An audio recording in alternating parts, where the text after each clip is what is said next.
Hey travelers, and welcome to the Come and Go Tavern. My name is Sheila Ornthalis, and I'll be your hostess this afternoon. Today's kitchen special is chicken nuggets and tater tots, and it looks like Erica is currently available for a full service package, if you know what I mean. But if you see anything or anyone else on the menu that you're interested in, just let me know and we'll see what we can do.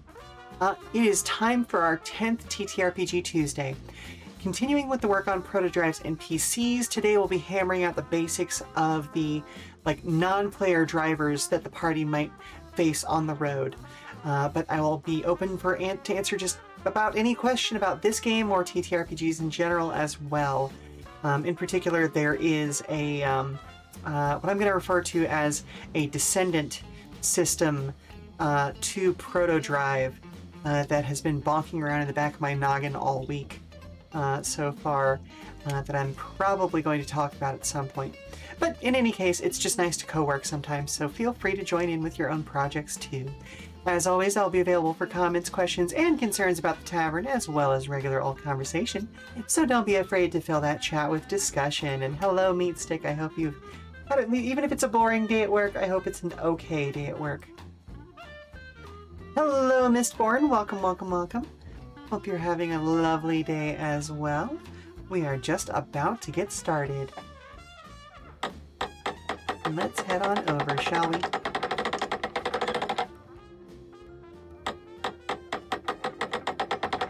Ooh, I wish there was a way to keep... Actually, hang on. Is there a way to keep... Mix it up? Front and center?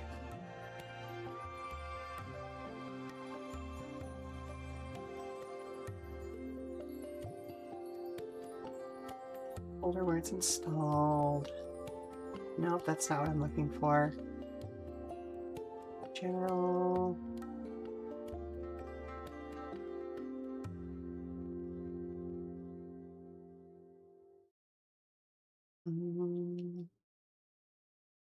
Huh, okay.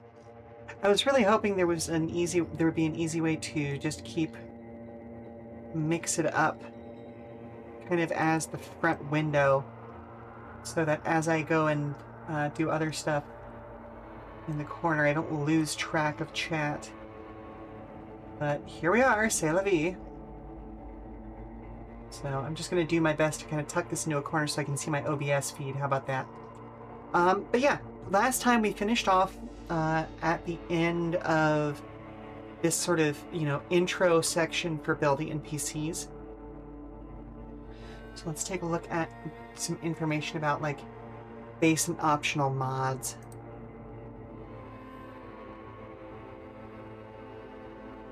So, as per usual, I'm just going to copy over what Lancer does.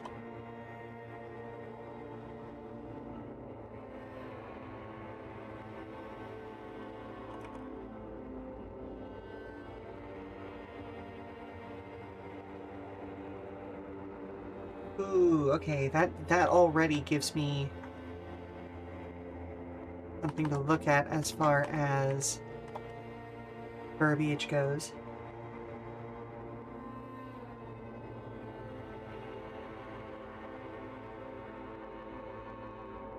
Because originally this read as base and optional systems. I need to double check whether... because I already cut weapons out of this. Ooh, ahead.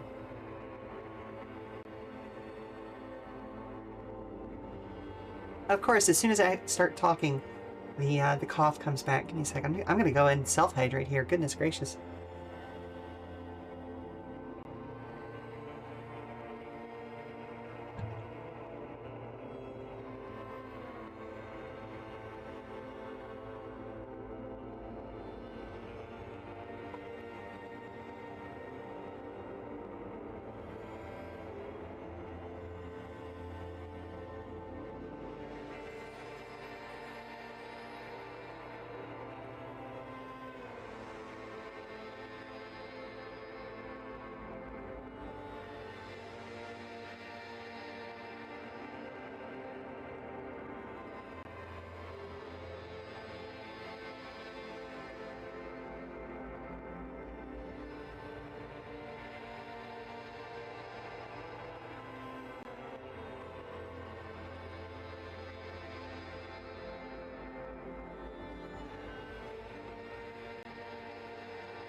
Okay, so I've already made several changes across this,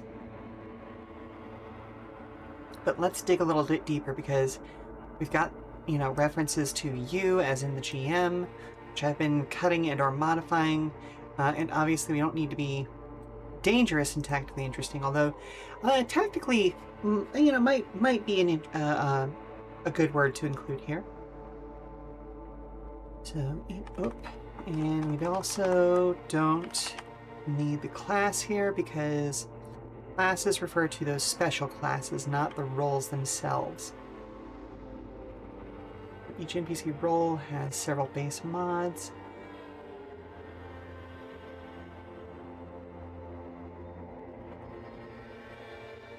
I'm just going to do it as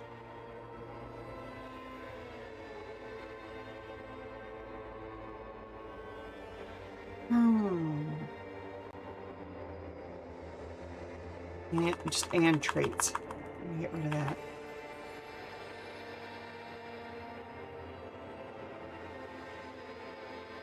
Ooh, actually, you know what we could do? These features.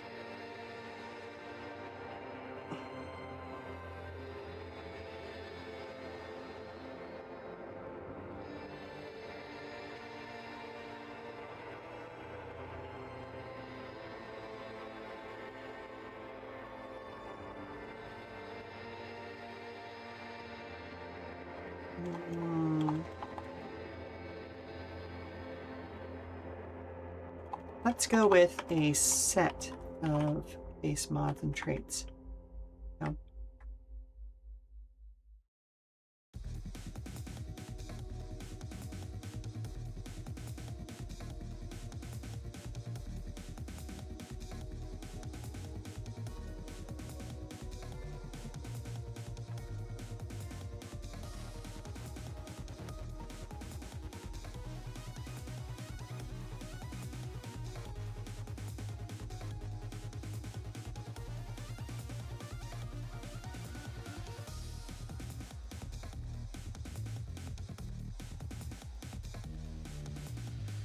See. You've reached 12 pages in your story so far. Ooh, very fun, very fun. I was working on some writing just yesterday, in fact. I was able to get up. It's been a while. Like, it was one of those things that, like, I had gotten back into the groove of writing pretty consistently before I got sick, and then once I was sick, I just did not have the time nor mental space to actually do it. And so, like, I would struggle something out, like an idea or two here and there, but it wasn't enough to really be called, like, it wasn't as much as I would consider progress, you know what I mean?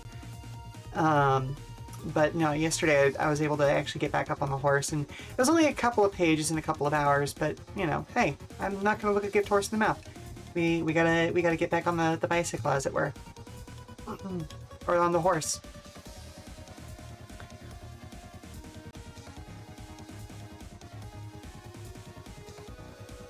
Okay, by default, NPCs don't have any optional mods installed.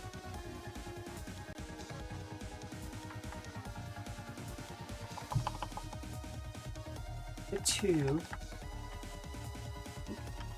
Added. Let's see.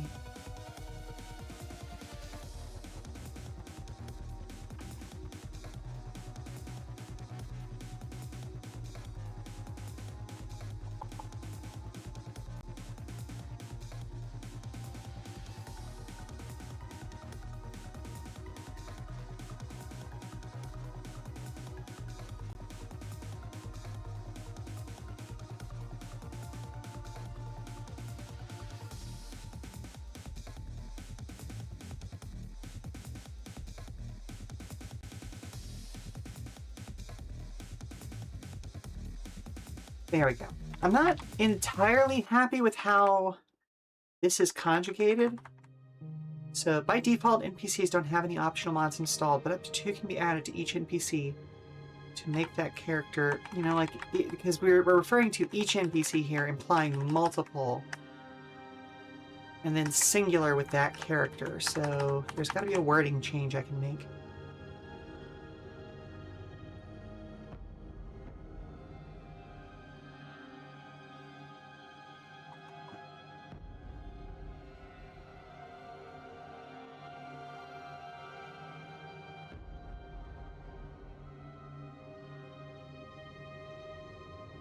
So by default, NPCs don't have any optional mods installed, but up to 2 can be added to each one to make non-player characters more skilled and interesting to race against. Yeah, okay, that feels a little bit better.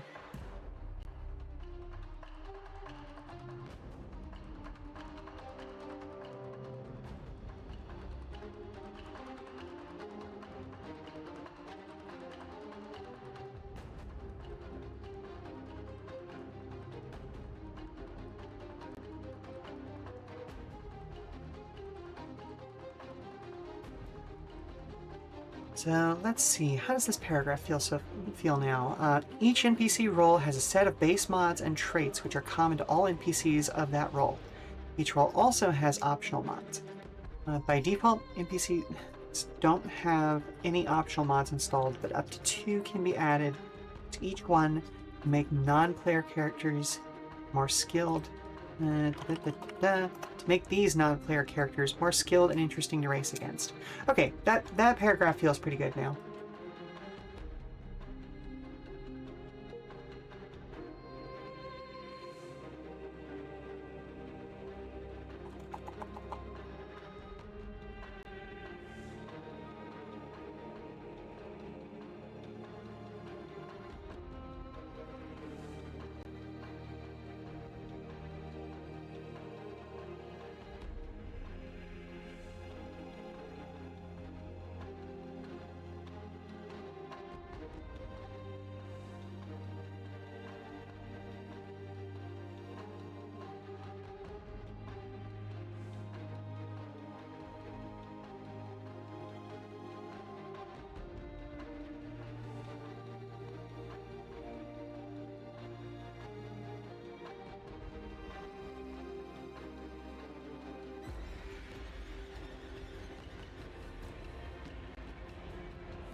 Okay.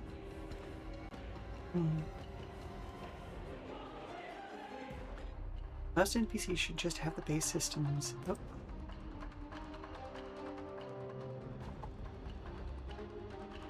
About base features.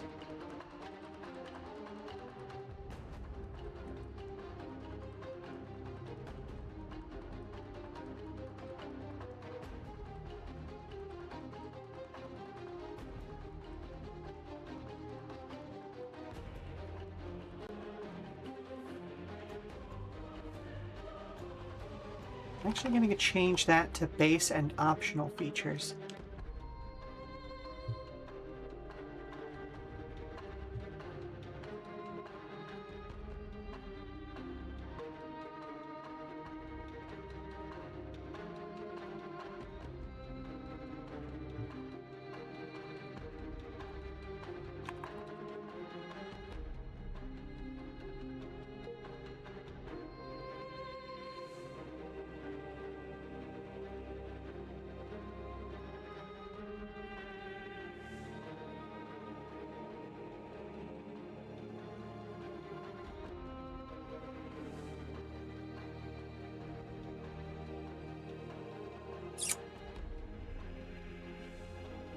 Since I've already used the term role here instead of class, I need to replace that word in this paragraph.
Nope, can't use the term upgrades.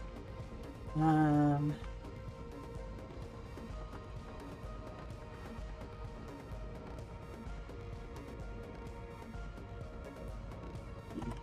goodness, excuse me.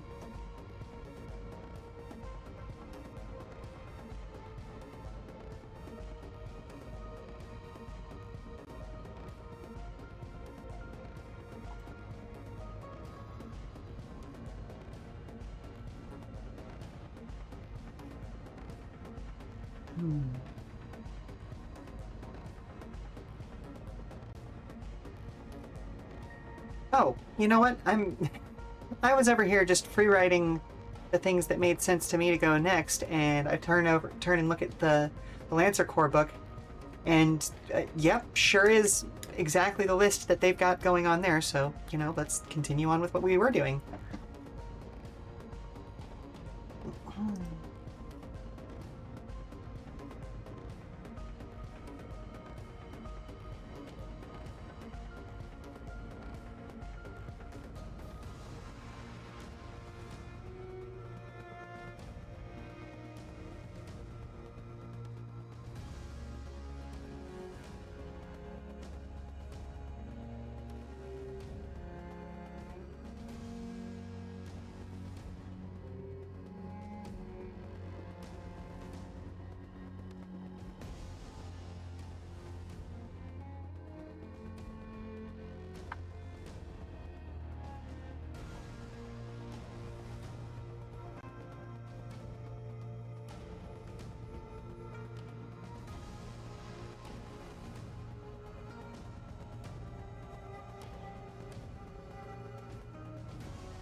Yep.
Let's see, what do you call it? An experienced template? Yeah.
Oh, I don't want to use the term leaders again.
Hmm.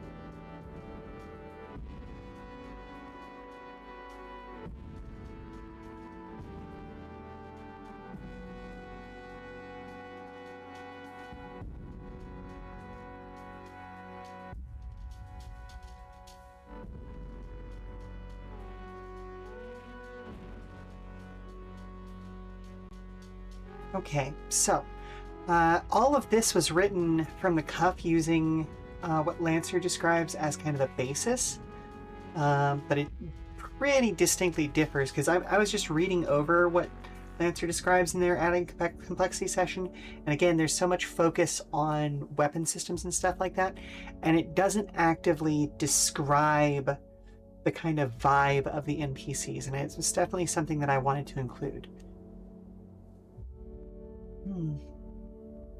So, for weak NPCs, don't choose any optional features and only use the amateur template.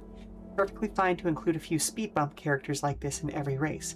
They still provide something to overcome without getting in the way. For basic NPCs, stick to the amateur template, but add in one or two optional features as described in the previous section.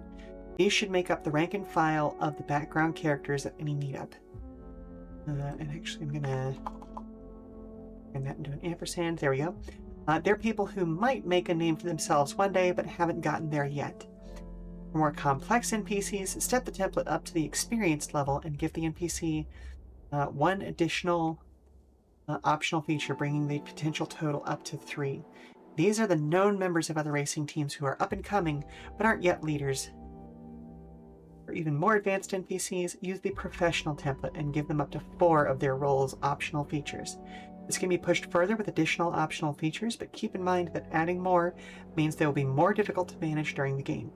These are the heads of other racing crews. They don't necessarily have the player characters in their sights, but they're nonetheless meant to be powerful drivers to reckon with.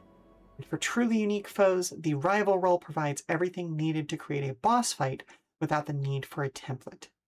And we'll get into what the rival role actually does a little bit later. But essentially, those are the NPCs who in other systems might be called a DMPC. Oh, hello? Have you seen any random rodents recently? No. Were you messing around in the mice colony? No. Uh-huh. Yes. Uh-huh. Okay, well, it's a good time for me to take a break anyway. So we will be back in 5 or so minutes, hopefully. Stand up, stretch, get a drink of water, do all that good stuff, and we'll be back before you know it. All right, how many did you lose?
Alrighty, we are back. So, let's take a look at this. Okay. Do that thing that I do.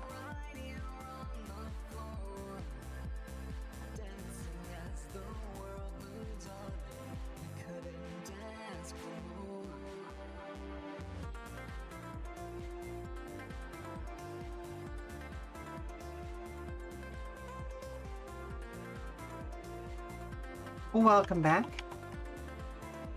Hope your chores went well.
All right, obviously a lot of stuff that's going to need to be edited in that particular paragraph.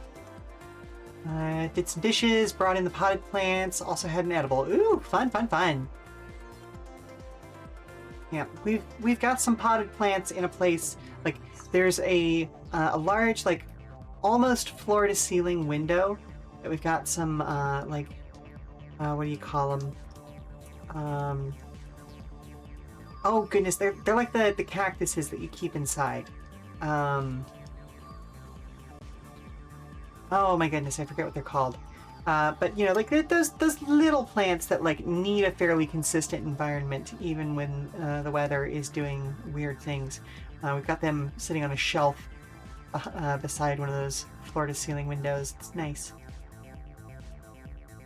Oh, plus we have a pot of scallions in there just for personal use. It's really nice to just be able to go over there and snip off a couple of stalks and then cut them up for like potatoes or like just to spice up some meat dishes, stuff like that.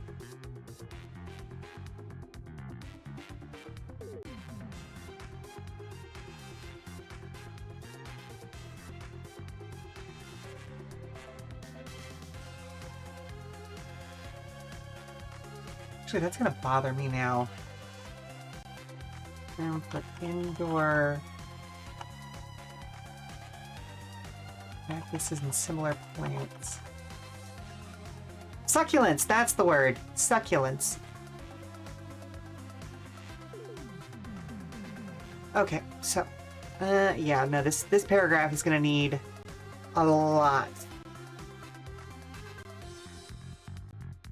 Okay.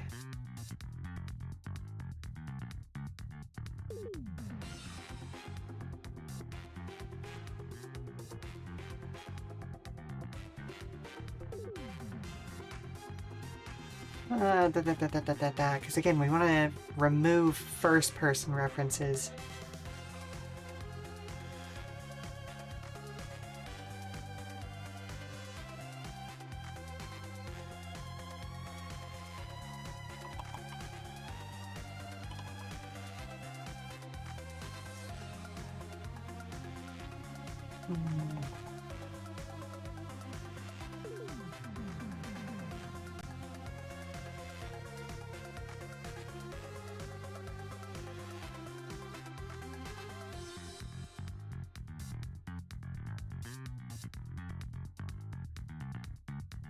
Let's see. Advanced isn't the term I want to use here, but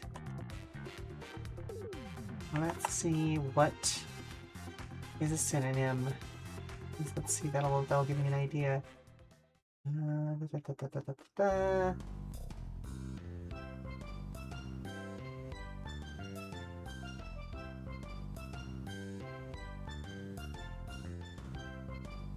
Hmm.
Just because I haven't named any of the features yet, you know?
Oh, thank you very much for the hydration. I really should hydrate.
Hmm. Hmm.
There we go.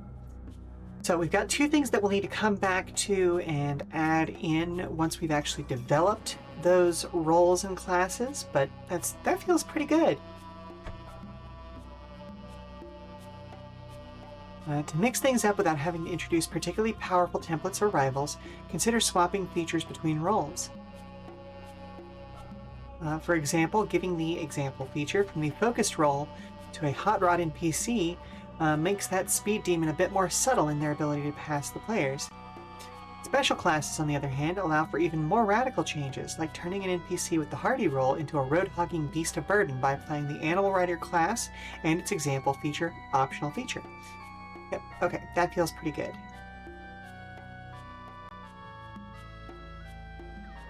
Alrighty.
Okay.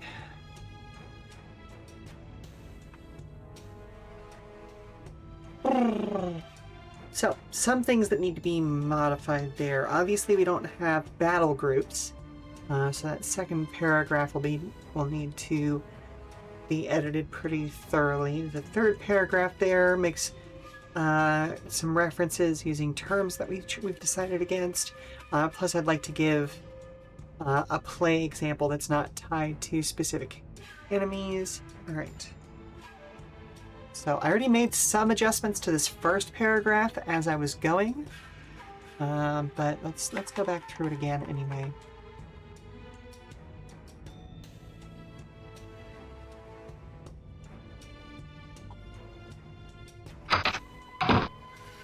Well, thank you very much for the lurk, Toxan. I hope you enjoy whatever meal you've got prepping.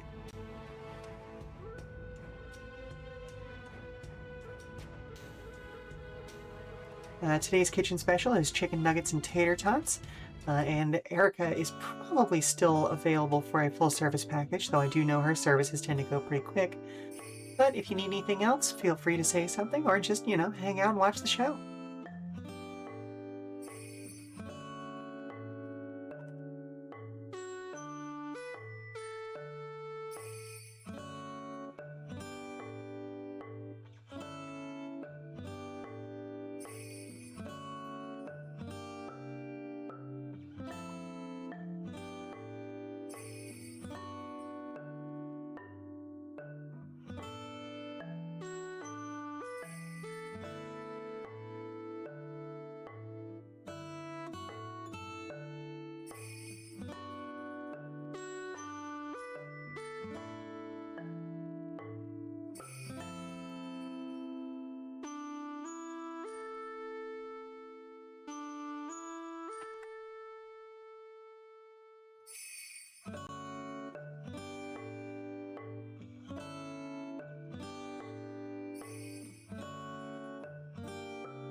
Hmm.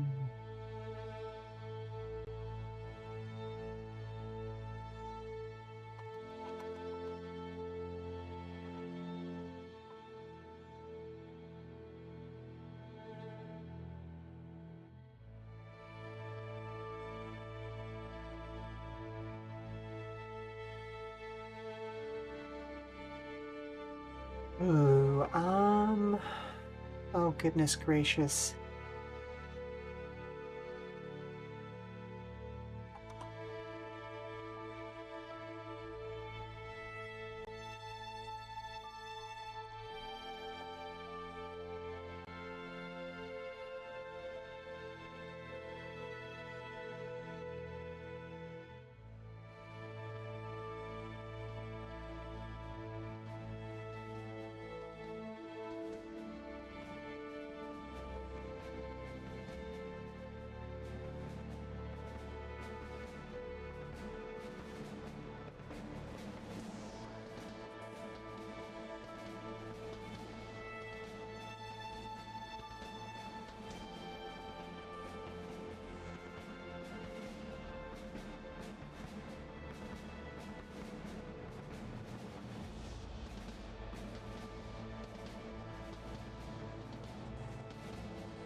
Yeah, that doesn't really add much.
All right, so let's go through that again, just to kind of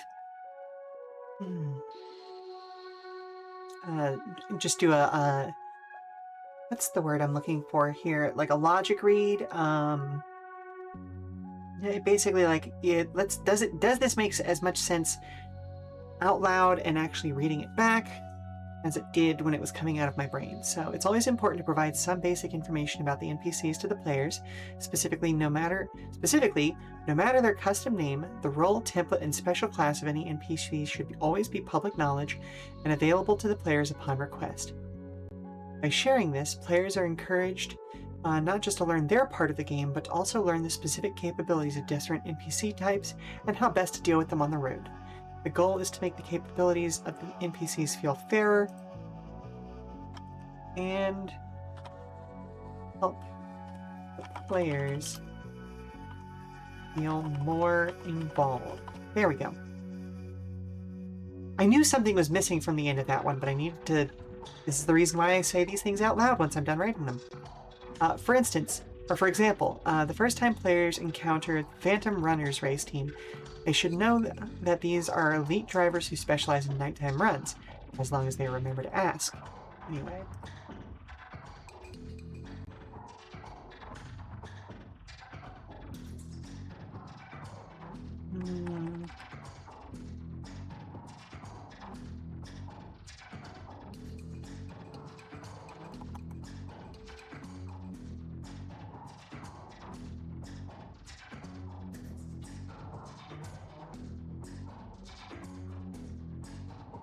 For example, the first time that players encounter the Phantom Runners race team, they would have access to the knowledge that these are elite drivers who specialize in nighttime runs, as long as they remember to ask anyway. Other information, such as the details of specific features and customizations,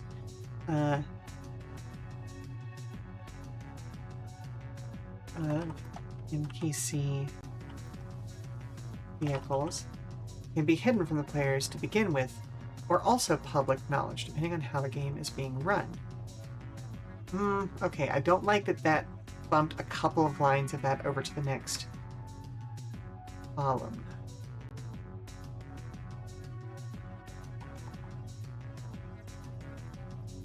Other information, such as the details of specific features and customizations, can be hidden from the players to begin with. Oh, wait a minute. Hang on.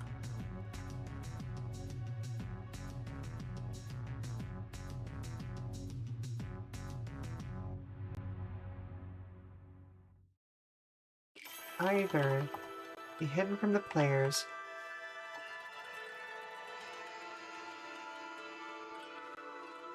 or public knowledge.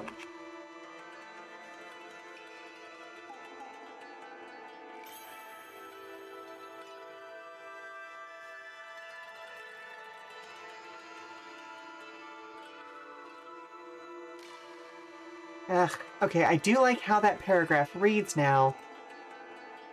Alright, well, I guess we're gonna do a column break.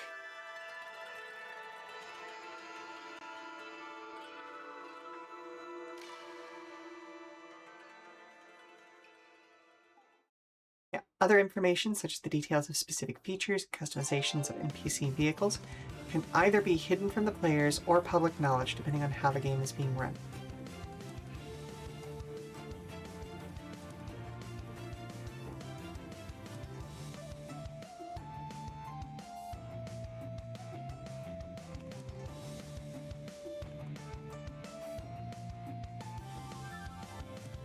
Sometimes it's fun to have all people participating submit a list of parts to create an open and friendly atmosphere. However, it can also be fun to have to try and snoop on the competition before the race to see what they've got hidden under the hood. But they're the people at each table to decide what kind of situation suits them best.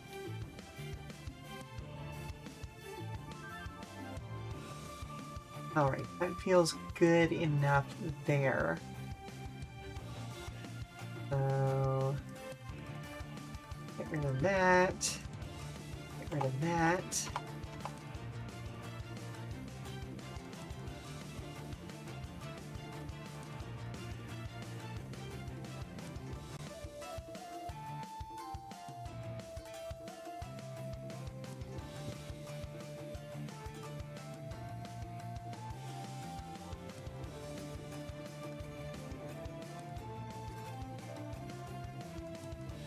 Alright, so the roles section is probably gonna go. Yeah, I'm gonna have to bump that to the next page.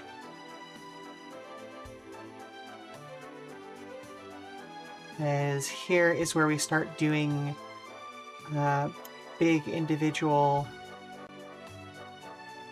stuff again.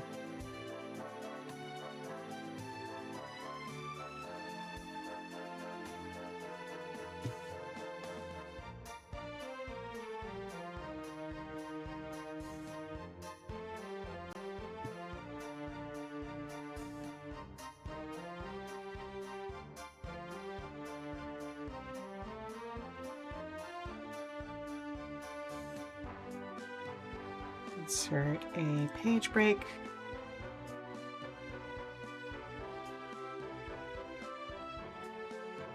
Ah, beans. Hang on a second.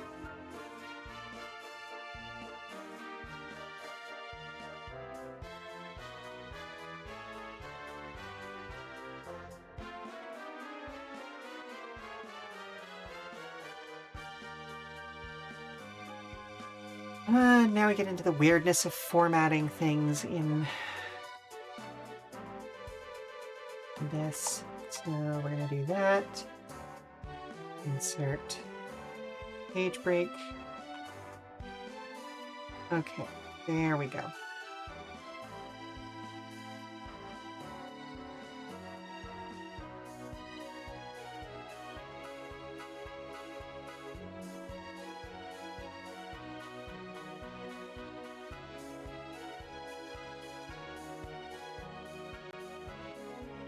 Ooh, actually, what I may do is, let's see, I may do the short description of each role up here, and then jump over to describing them on a single page each, like we did for the player vehicles and chassis.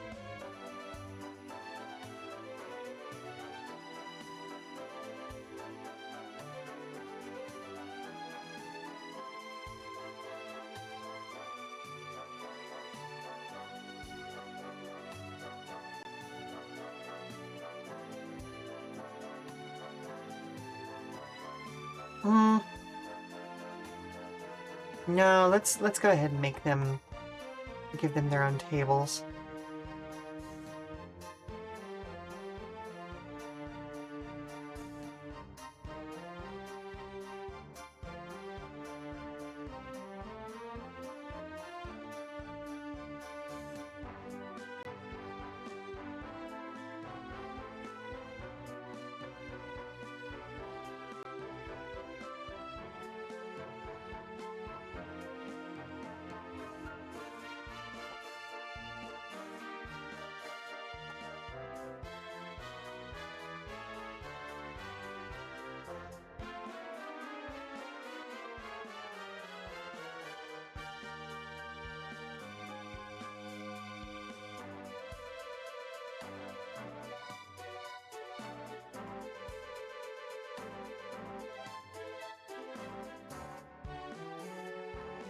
Let's merge those cells.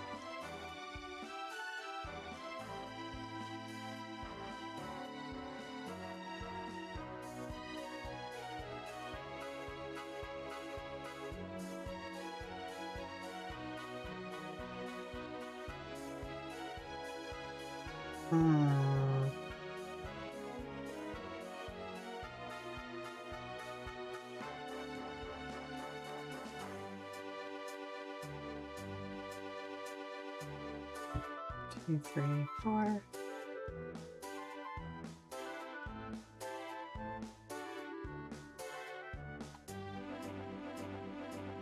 Let's see. So we had four. Oh, we did have 5 rolls.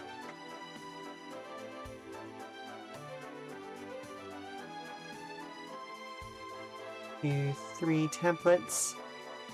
3, 4 special classes. Okay. So 5 lines is going to be enough.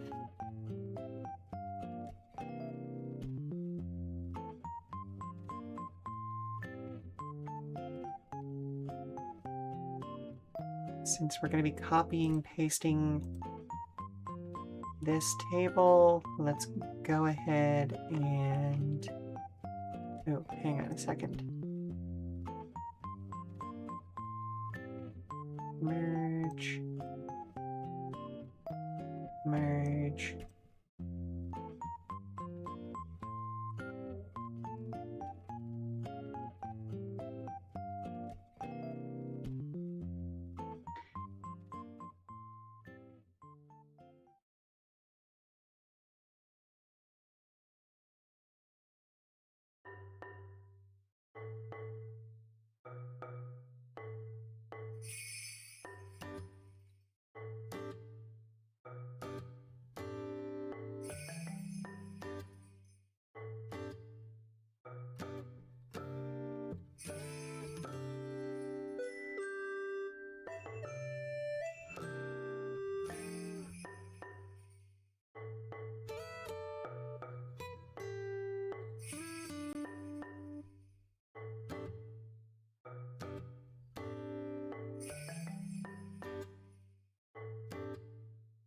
Oh, wait a minute. Why am I scrolling here when I could do it on my other window? Keep telling myself I'm going to modify all of the table outlines, be a little bit heavier, and then I always forget that I needed to do that.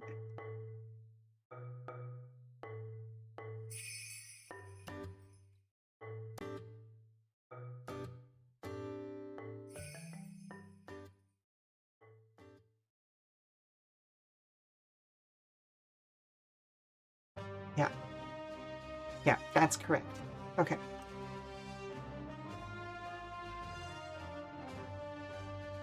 So... custom...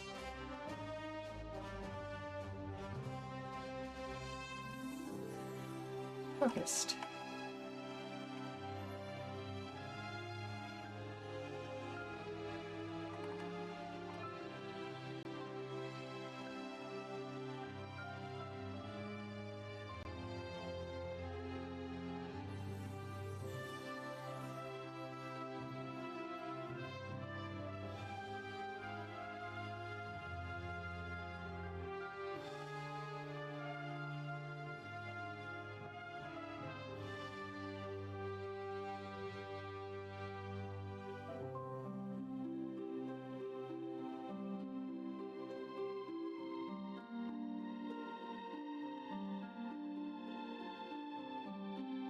goodness gracious, I wish this game had gotten more support.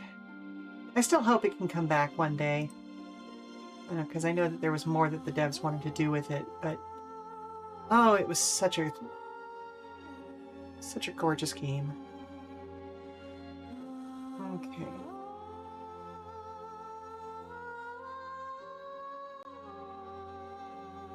So we're looking for a 1 to 2 line description of each role.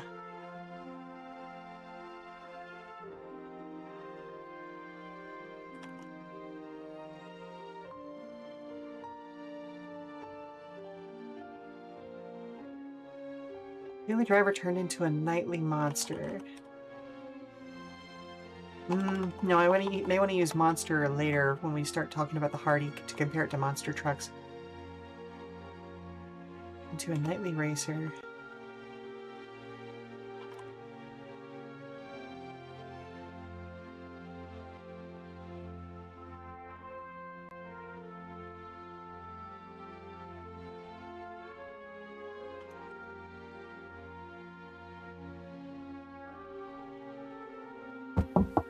Oh, hello? Hey, Mom! I'm having trouble with that dance move you showed me earlier.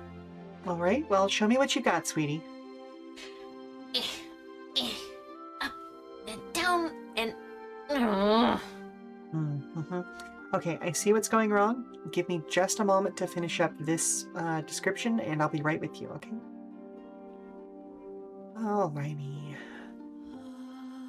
So the custom is more based around tinkering than it is around reflexes. Okay, so this is not our daily driver. This is the kit car. Well...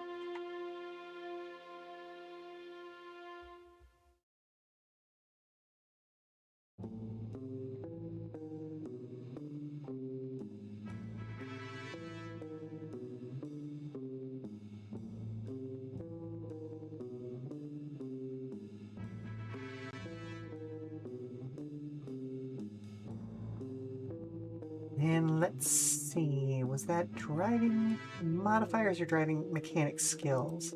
That should be mechanic skills. Yeah.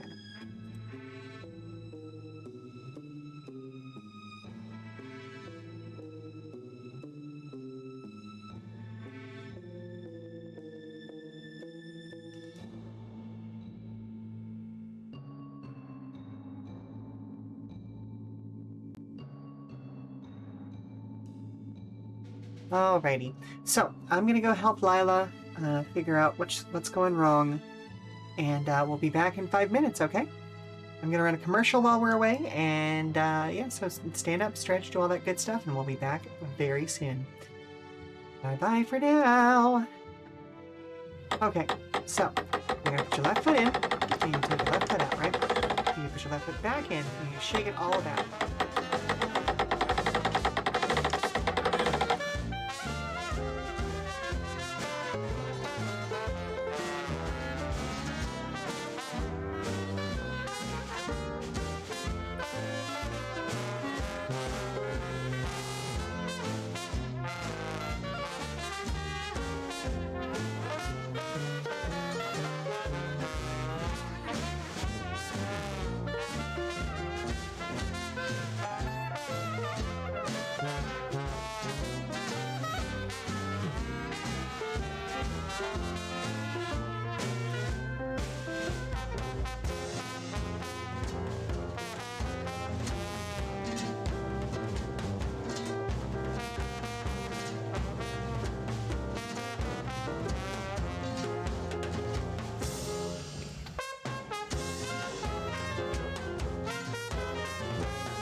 The St. Louis Blues.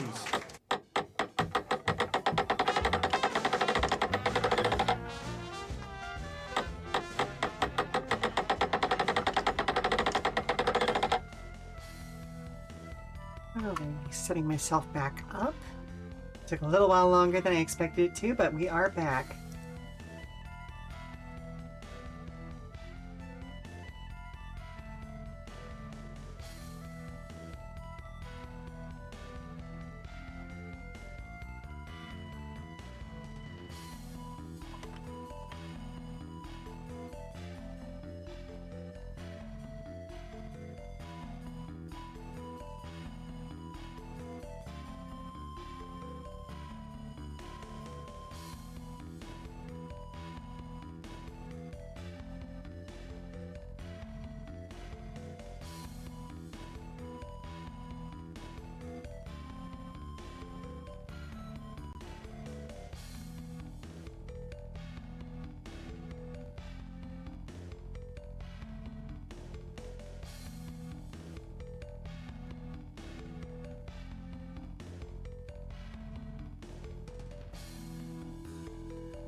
I probably shouldn't change the organization. I've gone through 3 of these with description mechanical thing, so I probably shouldn't switch it up to mechanical thing description at the end.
Alright, but I did want to limit it to 2 lines per, so let's take a look at how we can bring that down.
Following the same rules as player characters means that rivals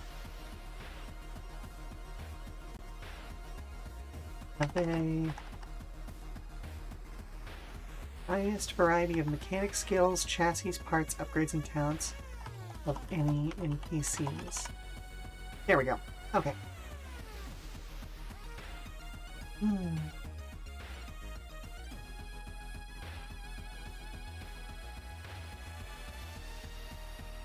Let's copy that.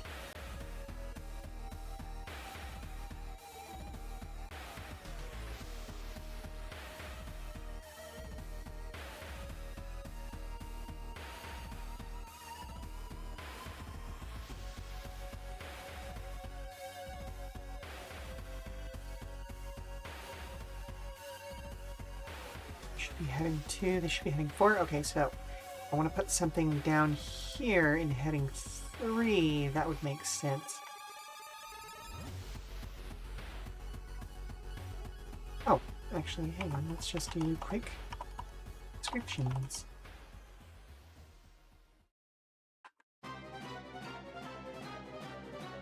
Ugh.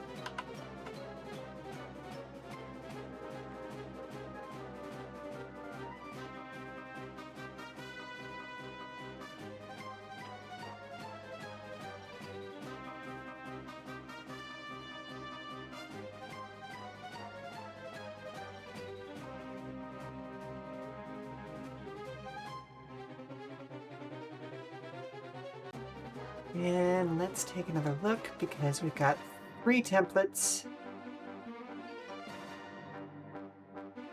So I delete those 2 rows. Whoop.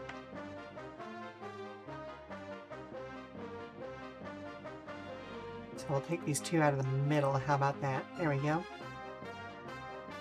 Well, except this should be the special classes, so just a single one out of the middle. That one, and that's going to be the templates.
And 2-line maximum here.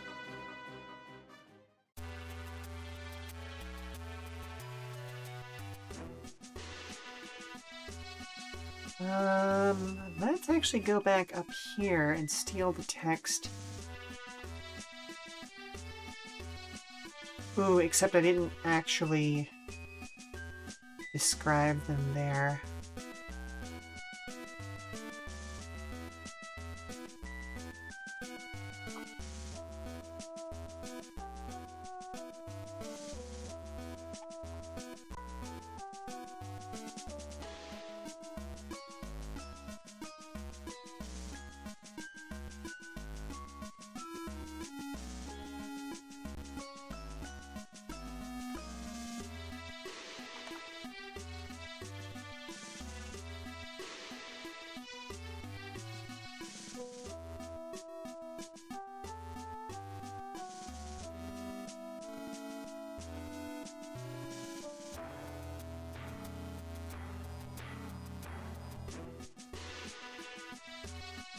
Also, while I was away, I did manage to get myself a sleeve of the Biscoff cookies.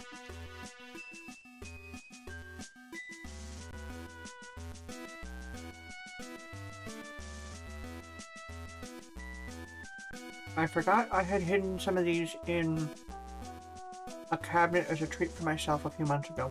So, here we are.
See, I knew there was going to be something I could use from those earlier things.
Well,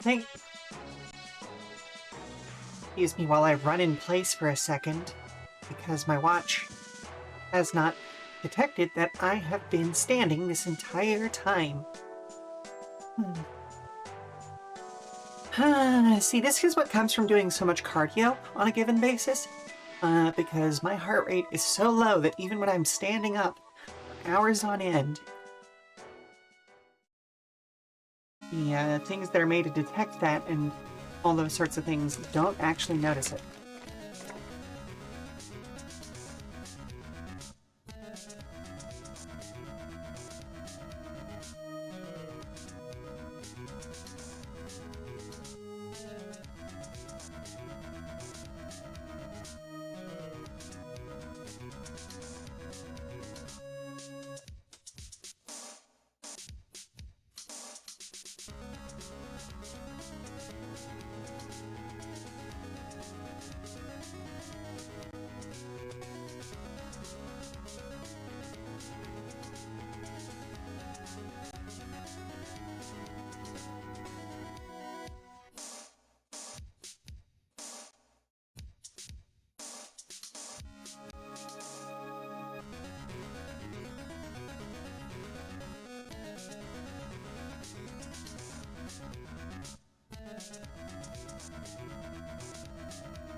I'll do a sanity check once I finish all of these.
So I just know that one of my current players would instantly make Knight Rider if they knew about the drone special class.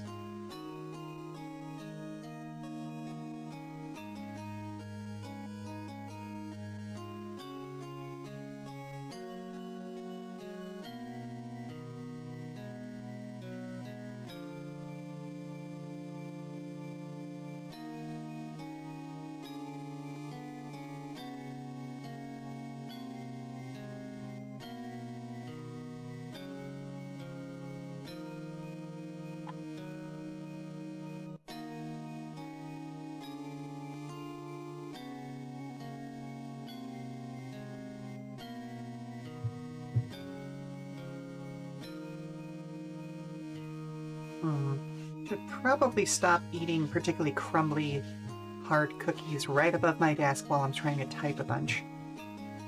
That does seem like it would be safer for my arms.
Okay, so let's look at some quick descriptions for all of these.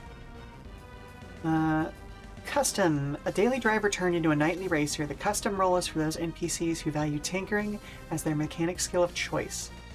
Focused. The kind of driver who can't be distracted from what's on the road. The focused role is all about having powerful reflexes as their best mechanic skill. Having powerful is not the right term. Lightning fast. Reflexes as their best mechanic skill. There we go. Hardy. For those who prefer their trucks monstrous and their paint a bit dinged up, the Hardy role provides enough of the body mechanic skill to become a rolling wall. Hot Rod. By carefully honing their vehicles to the extreme, NPCs using the Hot Rod role make the most of its heightened tuning to go as fast as unsafely possible. And Rival. Following the same rules as player characters means that rivals have the highest variety of mechanic skills, chassis, parts, upgrades, and talents of any NPCs. So we have templates. Amateur. These are the rank and file drivers at any meetup. They're the people who might make a name for themselves one day. Haven't quite gotten there yet. Or haven't gotten there quite yet. Experienced. The known members of other racing teams. Up and coming, but not yet leaders in their own right, they can be a bit of a challenge, but still rely on their team to win. And professional. These are the heads of the other crews at the meetup. They're powerful drivers on their own and a force to be reckoned with when surrounded by their team. Next up, special classes. Animal rider. It takes a special kind of person to bring an animal rider to a car, or an animal to a car show. But they're out there, and it's always a spectacle when they do make an appearance. Drone. Experimental, but becoming more and more common. These driverless vehicles might just be essentially giant RC cars, or rarely even have a mind of their own. Law enforcement. There's always the chance that the fuzz might catch wind of any racing happening on their turf. Doubly so if there's been trouble, and their speed can match the best. Motorcyclist. Adding an extra element of danger for both others and themselves, motorcyclists are nimble and zippy, but also more prone to certain accidents than other vehicles. There's a background instrument that made me think that somebody was talking to me for a split second there. Okay, so now I need to... Let's do insert page break.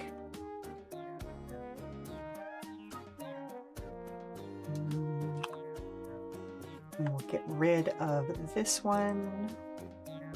Yep, delete that note. There we go.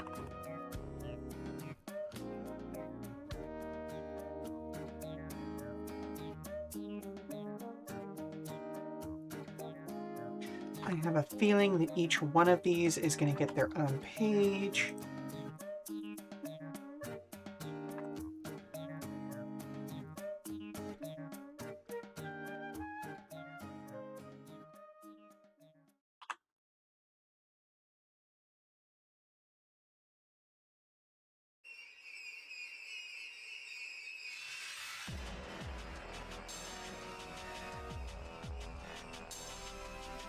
Except maybe Rival.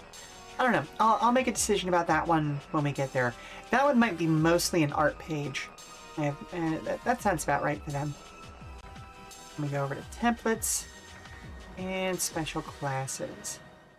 And let's go ahead and do a column break there so that it's clear what's going on.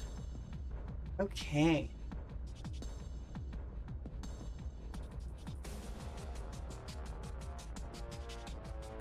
And then let's go back up to our catalog. Actually, hang on. Let's not scroll all the way back up here. Let's go over on this lovely second copy of Protodrive that I have open over here and find the catalog and just grab something from there.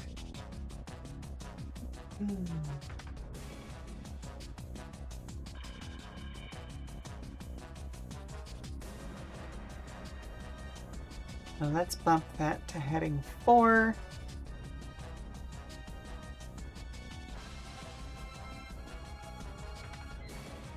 And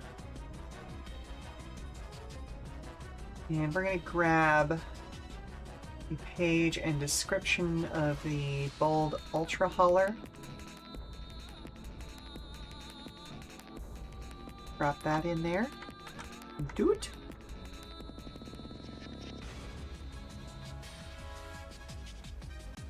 I'm not going to put an image in this, which means I can get rid of that. And this is going to become the basis for how we're going to set these up.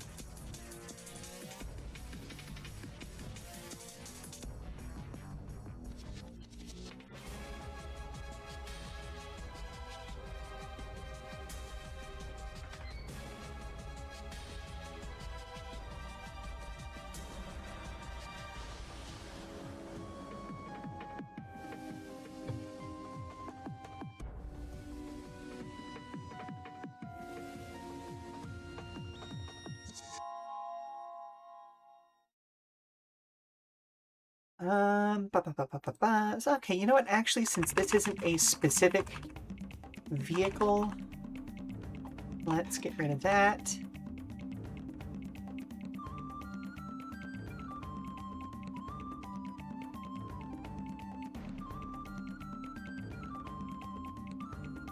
And we'll start with this text. Doot.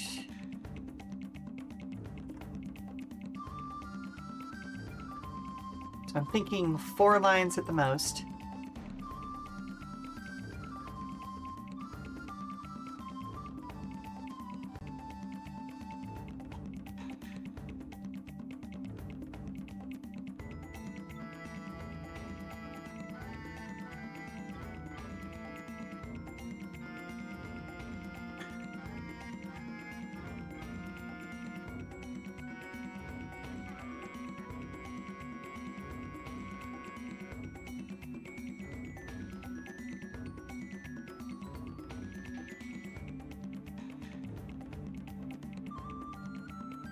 Make a note for myself.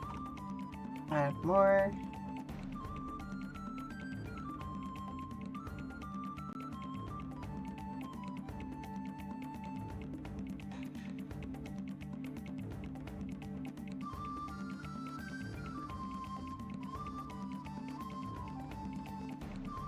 Ooh, actually, hang on. Let's take a look at how this is done. Oh, actually, I may be doing myself a disservice here. So let's actually get rid of this.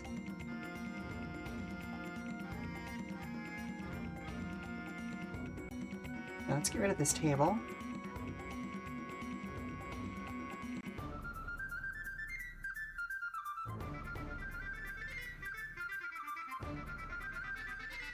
Got 1, 2, 3, 4, 5. So 5 deep.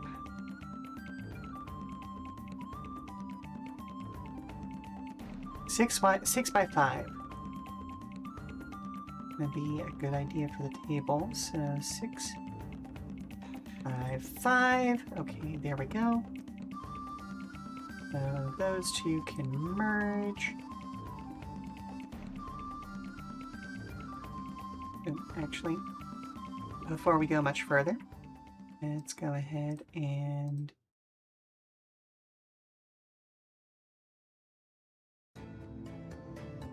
fuck. Yes.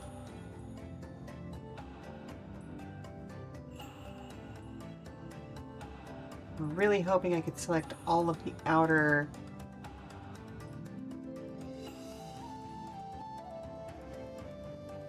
lines. Okay, is there not a table option? Table, style, left indent. Nope. Okay.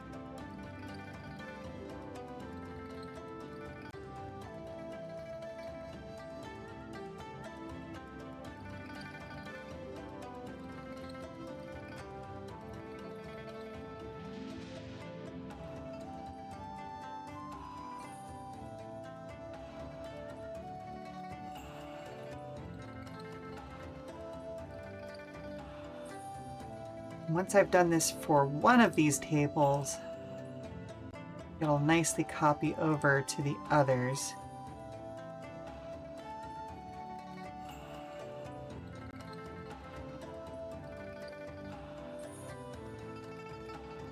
There we go. Okay. So merge those. Merge those.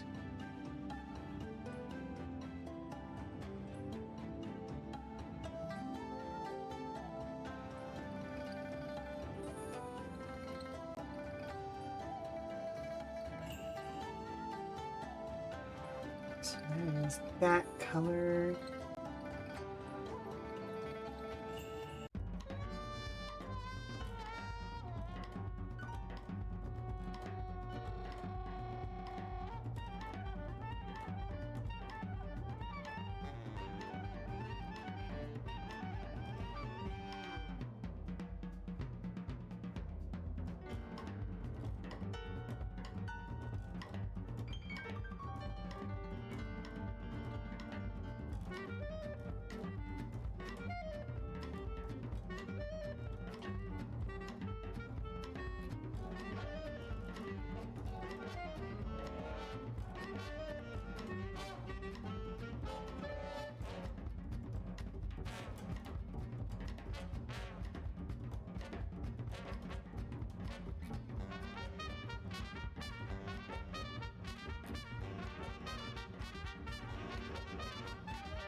There we go. That looks pretty nice.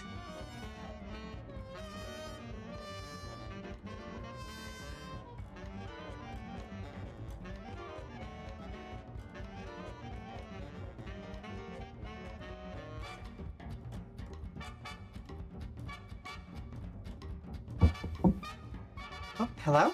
Mom, can you help me get a snack off the high shelf? I mean, I can, sweetie, but aren't you taller than me at this point? Yeah, but you have that grabby spell that I don't. Yeah, okay, fair enough, fair enough. Yeah, give me just a moment. I'll be right with you.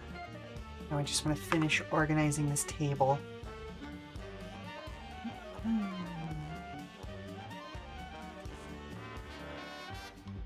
Hang on a second.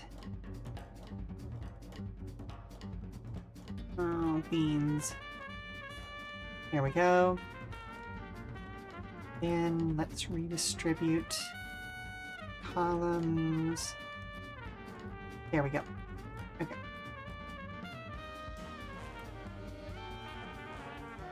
So, merge, merge, and merge. And the reason why I'm doing this will become obvious when I get back.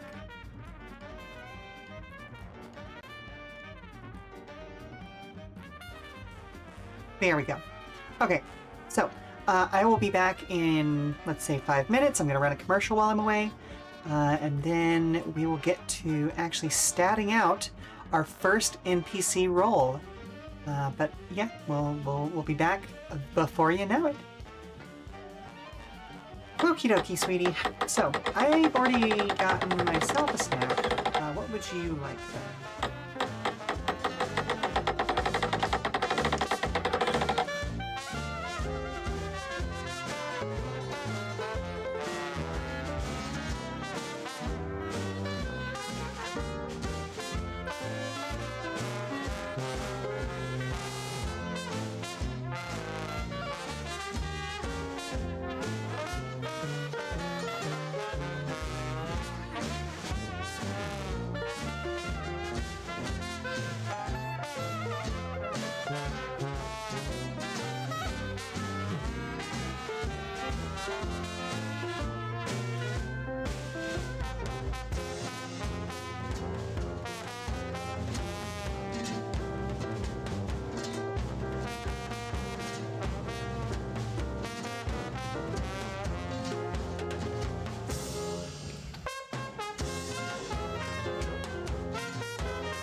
And we are back, everybody.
Right now, I am basically just copying over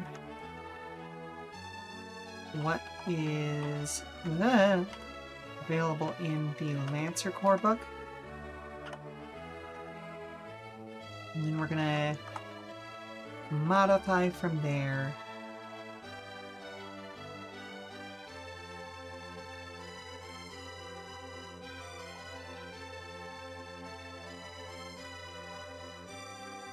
Because obviously things like E-defense aren't a thing.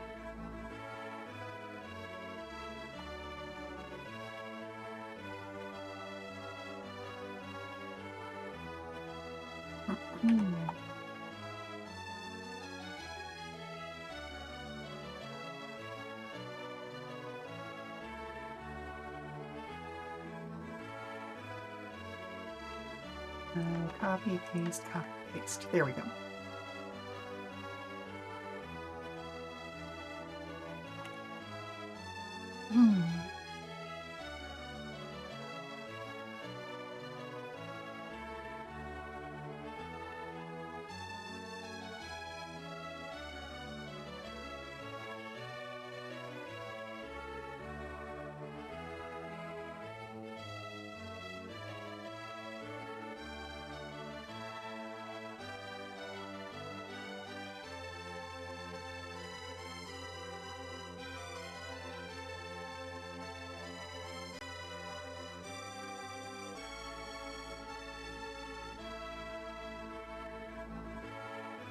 Ooh, okay, so they would normally... Okay, normally mechanic skills don't go negative, but I think we can actually do that for the NPCs.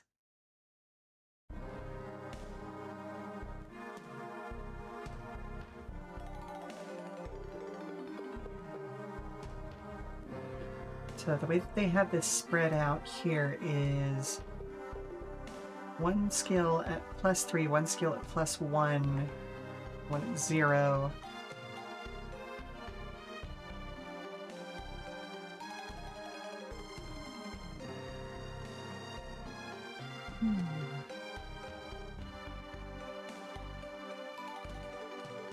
Alright, I think this is how I'm going to grab that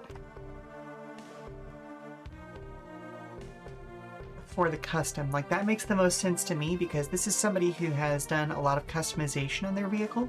They have a huge focus in tuning, or in tinkering, a decent focus in tuning. They haven't really contributed anything to body, but they rely on their car too much, so their reflexes suffer.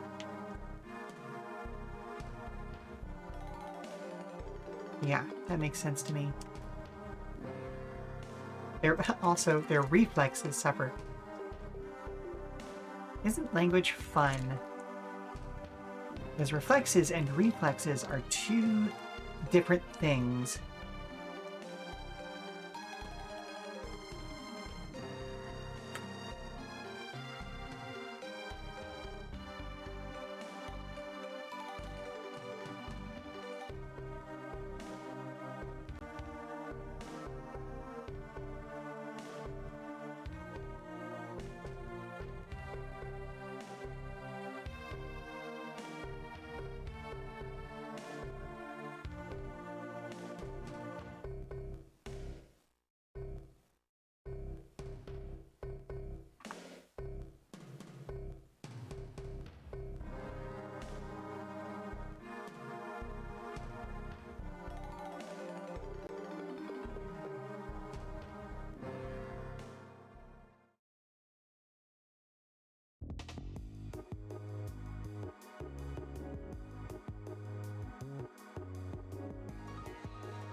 I forgot to refill one of my glasses with water.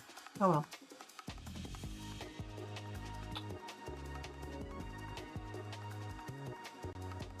See, this is the reason why I keep around multiple cups of water whenever I stream.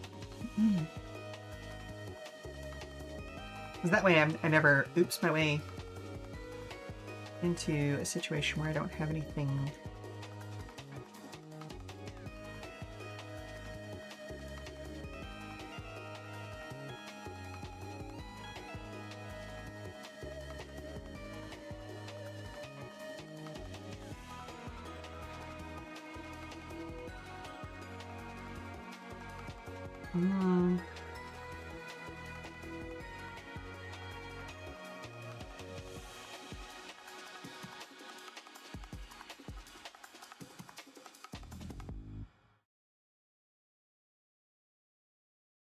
Let's see, does that look better?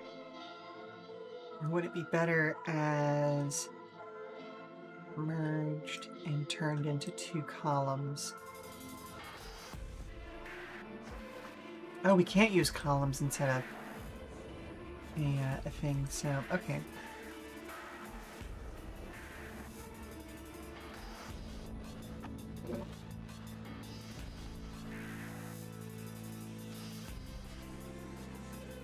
No, I feel like, there are negatives to both. But I feel like this looks a little bit better.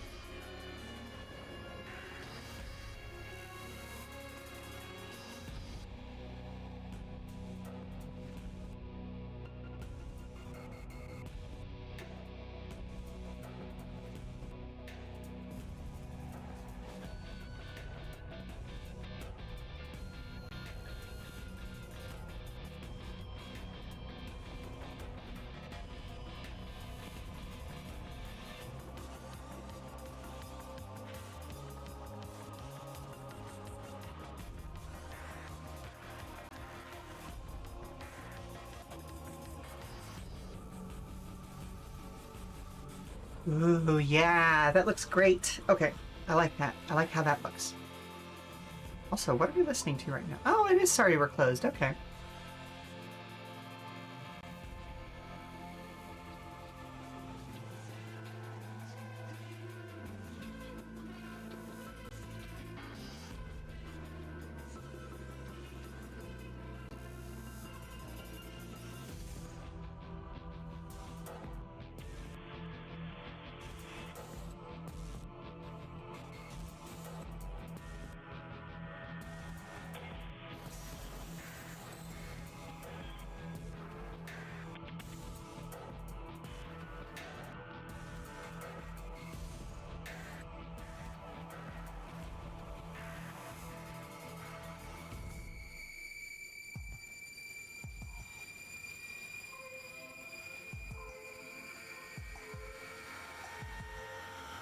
Ooh, that feels much better.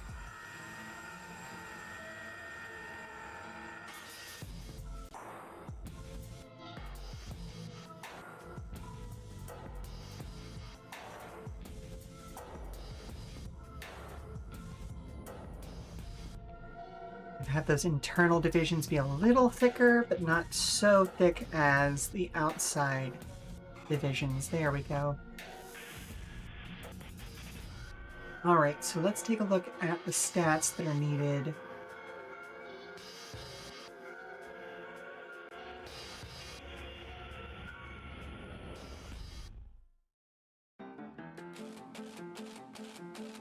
Oh, what a breakneck change from one to t'other.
Hmm.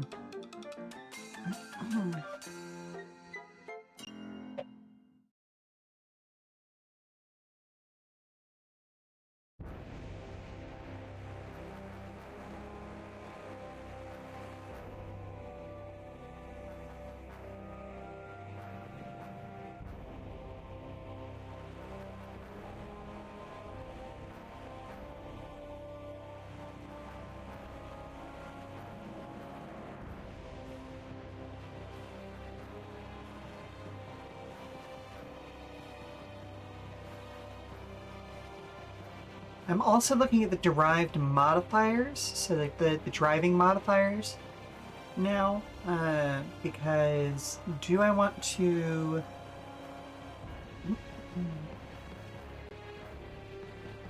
just go ahead and establish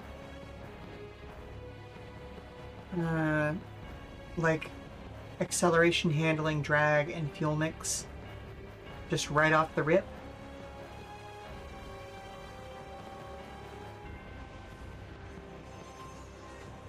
I feel like I should because they don't get mod brackets.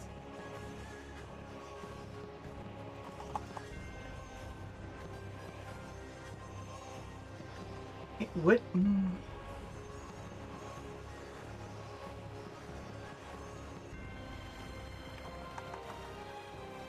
It does make a certain amount of sense to list structure and stress, just in case.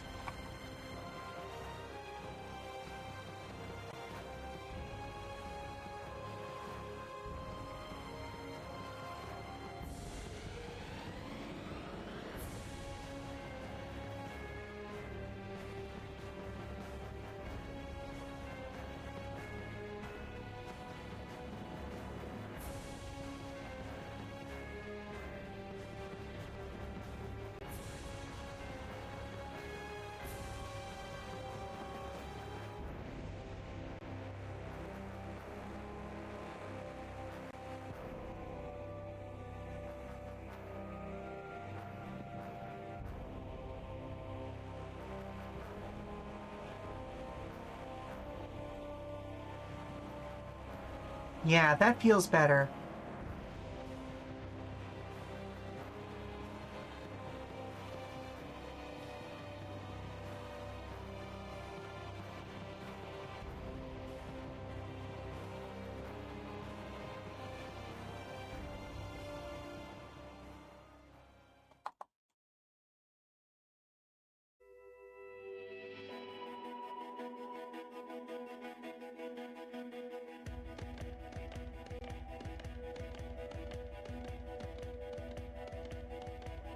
Hello, hello, hello. It goes pretty darn well. We are working on that TTRPG I mentioned last time. Right now we are creating the basic statistics for NPCs. And this is in fact our first NPC role, the custom. I think as I mentioned in your, well, I guess it wasn't your previous stream, you've streamed a whole bunch this week. But yeah, as I mentioned the last time I talked about this in your stream, essentially, like, this is a Lancer-based system, so if you've played that mech game, you would have a pretty straightforward time switching over to this. Obviously, things like combat are fairly stripped out of this, because this is all about dramatic drivers and their racing shenanigans. But it is still important that we create a fairly robust system for creating, like, NPC drivers behind the scenes. So right now I'm taking a look at what Lancer does in its GM section and you know, converting that over into something that works well for our book. As you can see, there's always going to be oh, I guess I can actually remove this note now because I've already made note of the fact that, like, they use the tinkering mechanic skill primarily. I'm going to add more of the description here later. I'd at least like to get it up to a 4-line description. Okay, so let's see. And now I need to actually, like, go and do kind of the boring work of figuring out statistically how these things are going to interact a little bit. So, okay, I'm using the base standard model that's of car that's available to players as our base here. So it would start off with 10 HP and 12 heat cap. Let's see. We would probably also go with a class 0 weight. So speed is going to be variable, because that varies based on, you know, what you're doing in a given race. Acceleration. How did we determine acceleration?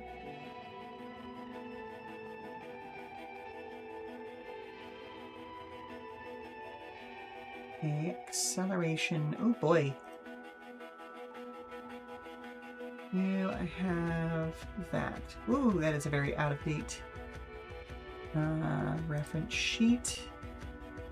Quick reference sheet. There we are.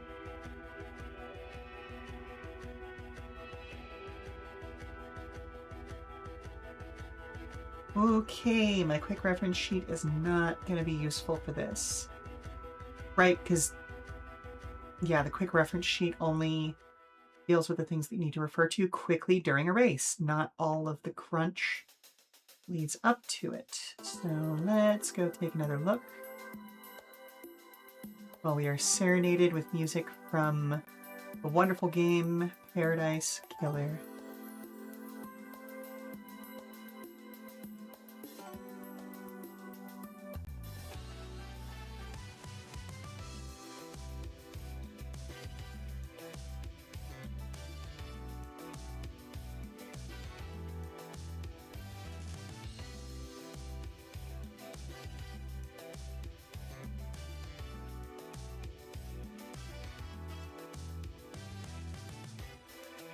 Oh, and this is the instrumental version.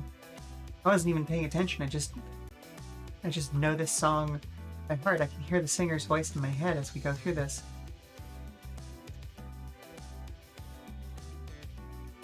Alright, so half reflexes minus weight, minus steering bonus, plus engine bonus.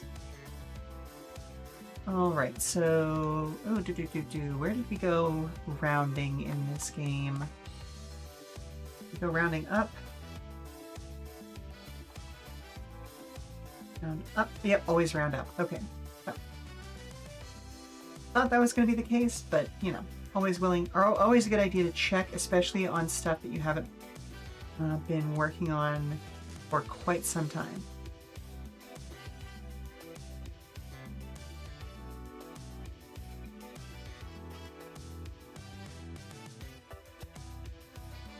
Baby, you got me going out of my mind. Ooh, I'm a killer, baby. You in a perfect 29. Well, I guess it's a perfect 25, but you know. I'm not here to do karaoke or sing today. I'm not looking at lyrics. Picking on the ground. Okay. Let's see. Okay, so there it is. There's the the reflexes. Ooh, reflexes are -2.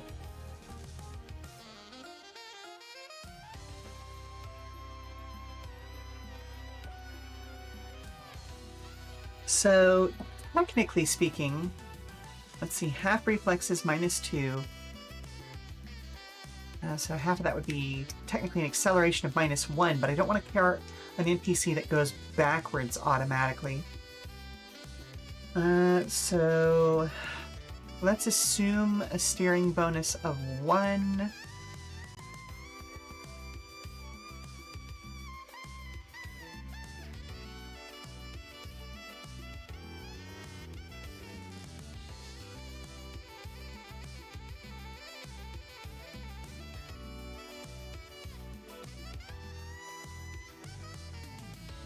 Okay, hang on a second. I gotta do some math here to make it make sense for myself. So here's the equation that allows a player character to figure out what their acceleration is.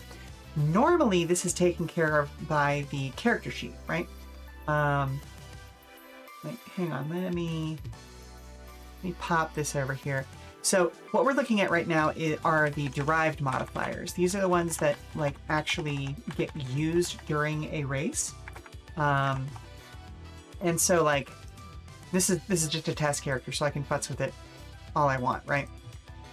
And you can see that like these automatically change based on certain things. So like in this case, it's half reflexes minus the weight of your car, weight of the vehicle. Oh, and actually, like, here, let me put this on the CMG standard so you can see the weight value is 0. And oof, this person's acceleration is in fact 0. So yeah, no, that is a stupid thing that I allow people to do if that's what they want to do. Ba-da-ba-ba-ba-ba. So, steering systems.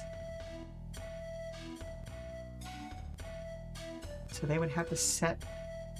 Oof, okay, so yeah, if they set their steering system to a -2, that means they're going to be getting a lot of slippage, but they now have pretty baller acceleration. So... Okay, let's head back over here. And we're going to keep the half reflexes portion minus weight minus, I think I'm going to do a -1 for the standard steering and a plus +1 for the engine bonus on as just like my basic math here. So does that work for this car?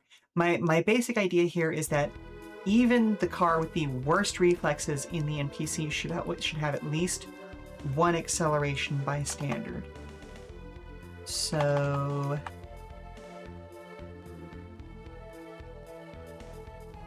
that then becomes -2 minus 0 minus a -1 plus 1. Okay, so that doesn't make sense here.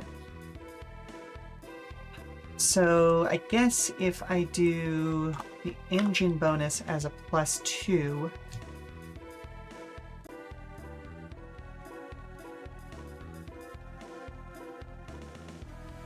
as our standard. So let's do... Sorry, I just wanted to make sure that I'm doing the correct thing, and subtracting a -1 turns it into a +1. Then that turns into a +2. That would give me an acceleration of 1 there. Okay.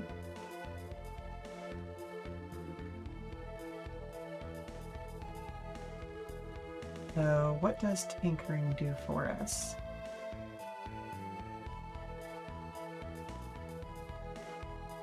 One mod bracket. Okay, so its main thing is that it gets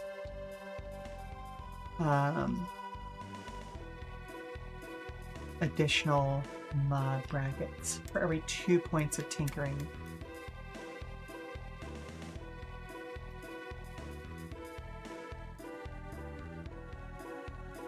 Nope, time to go to training. Have fun. Hey, fair enough, Meatstick. Enjoy the rest of your afternoon. Hopefully it's a fun training and not just like, you know, sit in this room for 4 hours and watch this video.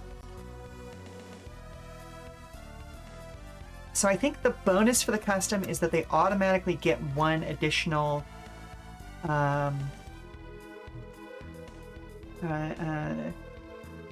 mod. Additional features.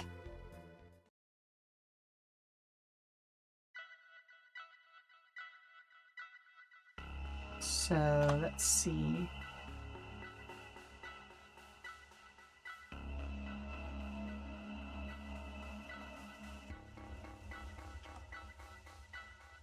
Additional features. There we go. And the way that it's set up here is gain 1, 2, 3 additional optional features means that depending on what tier you're at, or what tier the custom is at, it gets those additional optional features. So even at tier 1, this thing could have, you know, 3 of those optional features, whereas most NPCs get 2 maximum at tier 1, and at tier 3 it could have 5 optional features. So I think I'm okay with it having a dog shit acceleration as its base. Okay, so how do we then figure out handling?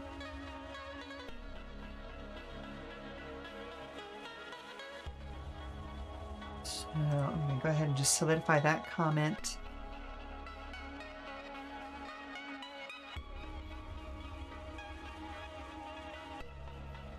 So reflexes minus weight plus steering bonus plus tire bonus. Okay, so in this case, -2 minus 0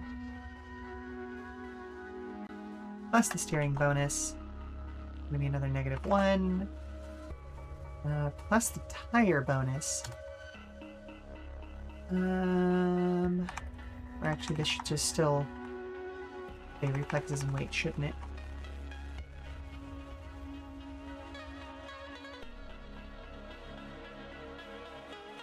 So what's our basic tire bonus going to be? Let's take another look at the tires for the CMG. So, all right, the basic... Oh, wait a minute. Hang on. I'm silly. Yeah, okay, so all season tires, 3. Just a base bonus of 3.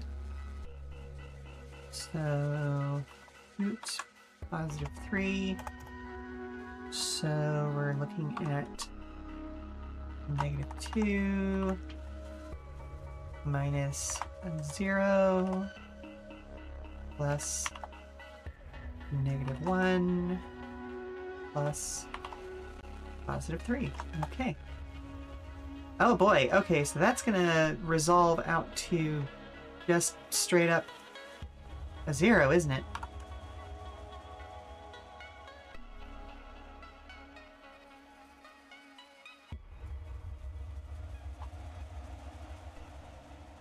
That's going to be a -1 plus 3. Yeah, nope, that is in fact just going to be a 0. How is handling used? Handling contributes to things like control checks. So I'm fine with that being a 0.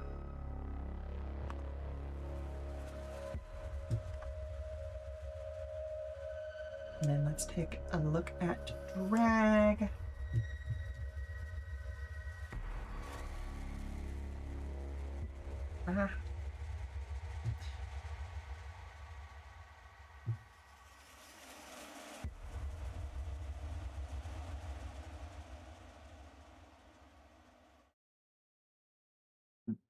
Oh, excuse me.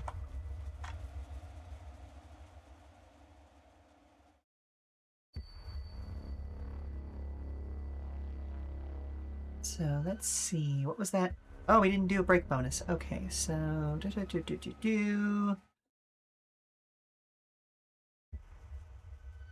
safety assist, anti-lock brakes, which is the ASR. Yeah, let's do the ASR, which is 2.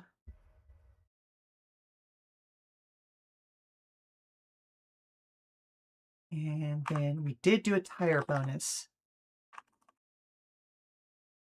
Is +3. Wait, really? Yeah, all season tires. That makes sense. Okay, cool. Oh, I should probably also include a standard transmission.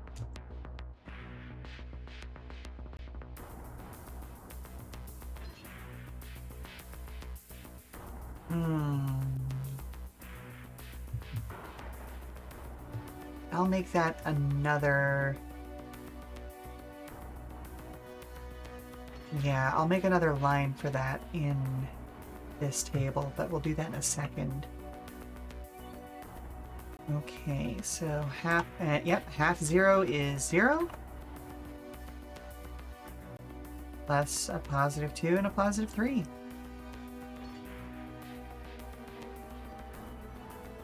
Which is just going to be 0 plus 2 plus 3 equals 5. Oof. So the custom can slow down pretty dramatically. Or, I want to change that out and say that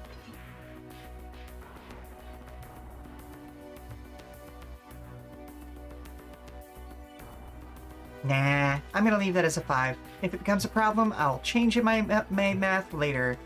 How about that? That sounds good to me. And finally, fuel mix.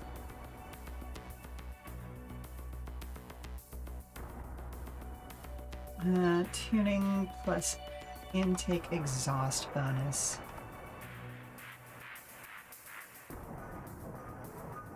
So we'll do that. What is our standard intake exhaust?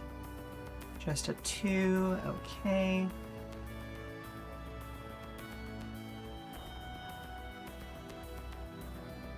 Tuning is a positive 1 plus positive 2. And 1 plus 2 equals 3. There we go.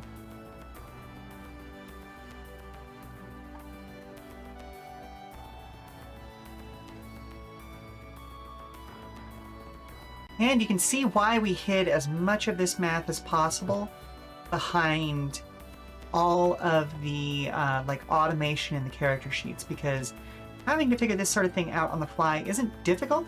It's actually really easy once the system is set up, but it is useful to just have an automated system, you know?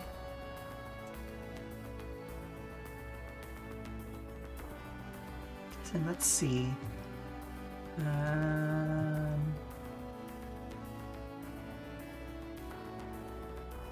Control check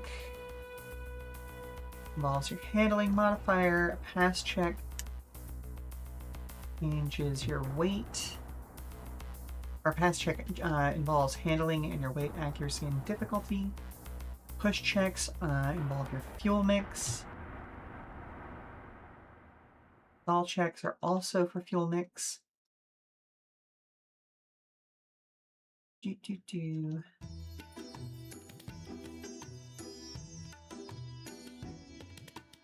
Oh, what in the world? Oh, this is Wandering Sword. Okay. How do I not recognize this tune from Wandering Sword? Okay, so let's insert a row below.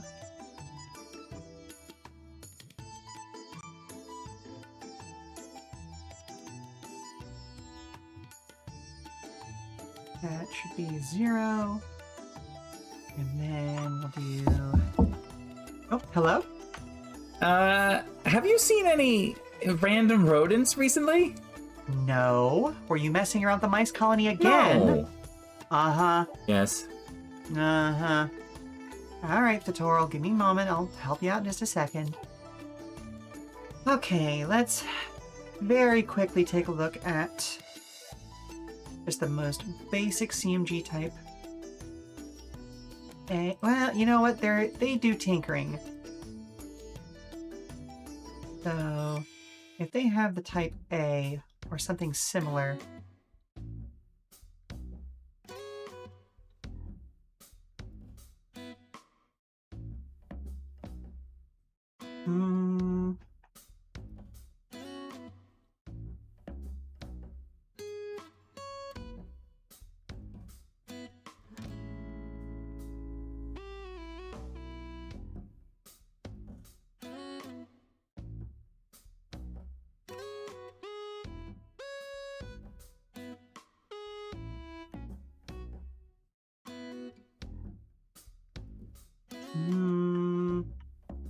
so manual.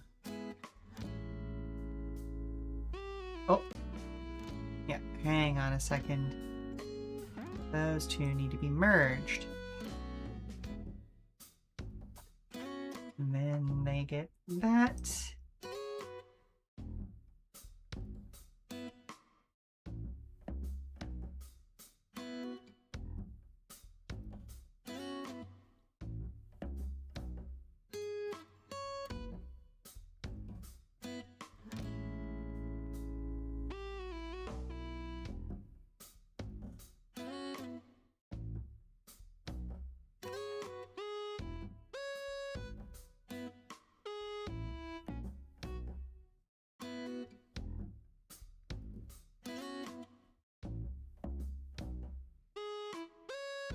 There we go.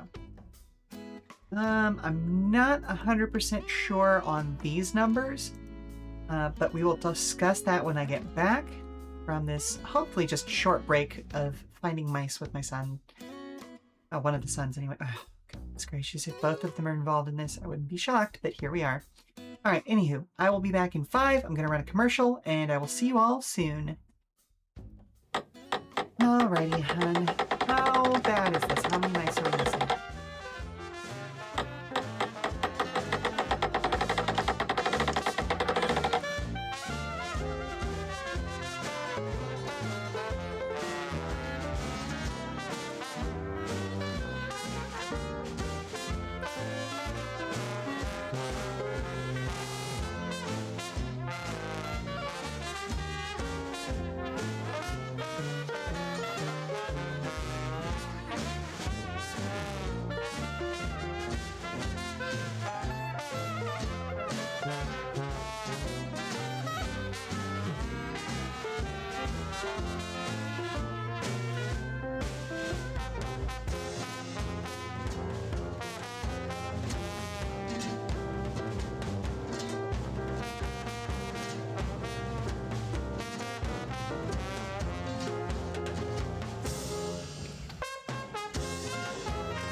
Alrighty, let's see if this actually works. Or if I need to adjust my numbers. Because if we're at tier 2 now, let's see. We're going to edit this. So reflexes is still -2. So acceleration is still going to be 1. Okay. Handling. Still very based on reflexes, so still 0. Drag. Pretty much going to be the same. Yep.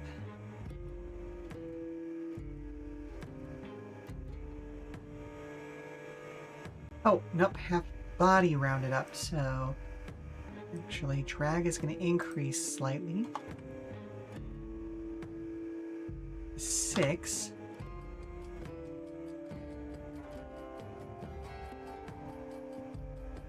Okay, that makes some sense.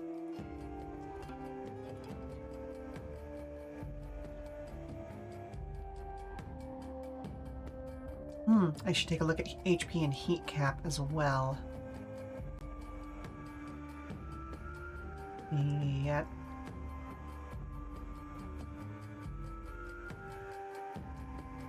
And this definitely increases. Excuse you, thank you. This tuning is now +2. So that.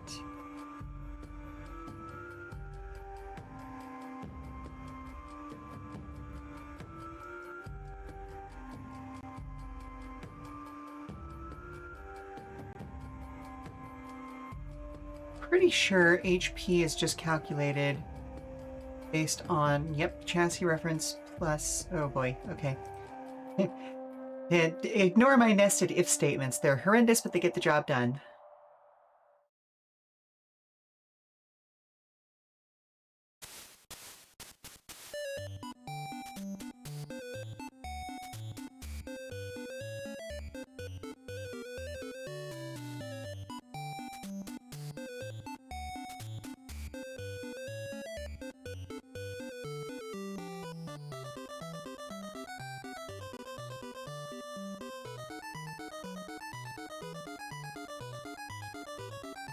Oh, okay, there we go. Targets +1 to hit point. Every point of body you have. Okay. So there we go. Reflexes. Get +1 handling for every point of reflexes.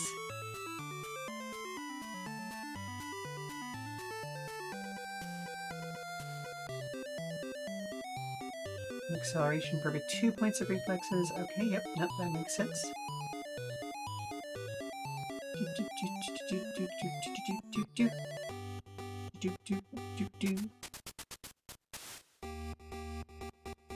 And then for tuning, you get +1 heat cap for every point of tuning you have. Okay. So if we have a base heat cap of 12,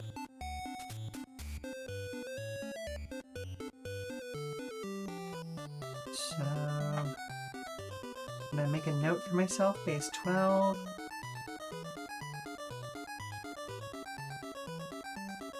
Base 10.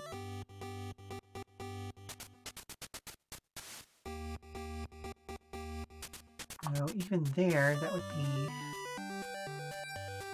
that. So there we go. Okay, alright. Feeling a little better about this now.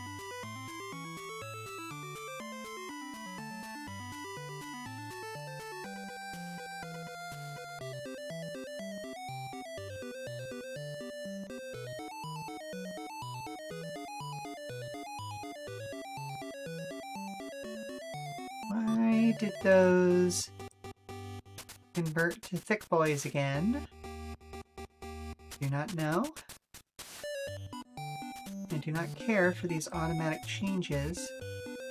However, I made it that size on purpose, and I want it to stay that way on purpose. Okay, so. Hello, Circuit. How are you? I hope you are doing well. We are happy TTRPG /Toku Tuesday. Yes! So right now I'm working through the crunch of our very first NPC roll. And just kind of like, I'm double checking the math that I'm using for this to make sure that like I don't completely bone the NPCs. Like I want NPCs to be surmountable challenges, but I don't want them to just instantly be left in the dust and be stuck there, you know?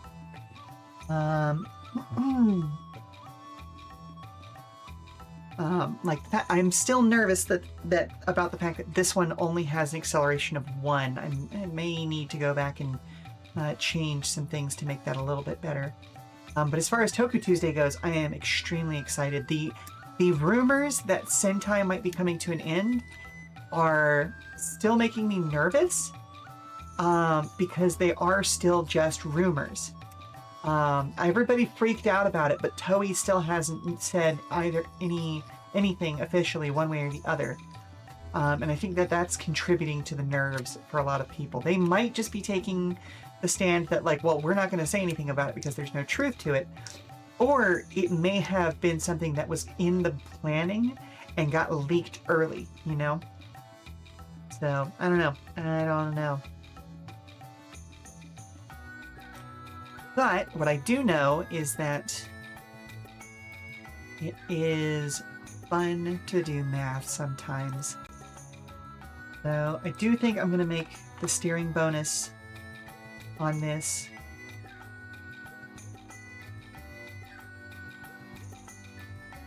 -2 for standard instead of -1. It's going to change a few things.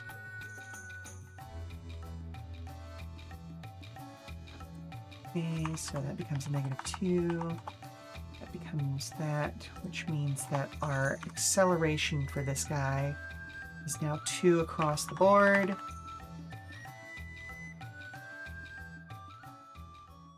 And I would rather have them have slightly better acceleration and slightly worse handling.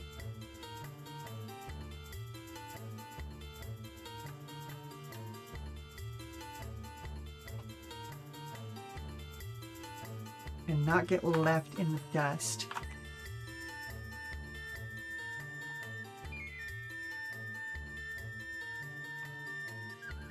If it does happen, you thought the popular theory is they're just going to rebrand.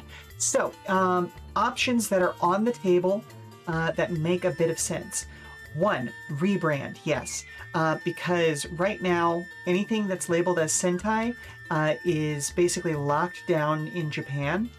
Unless they jump through some pretty serious hoops because of the, let's see, Saban and then Disney and then now Hasbro, I think, license, like that contract that's just been grandfathered since the early 90s.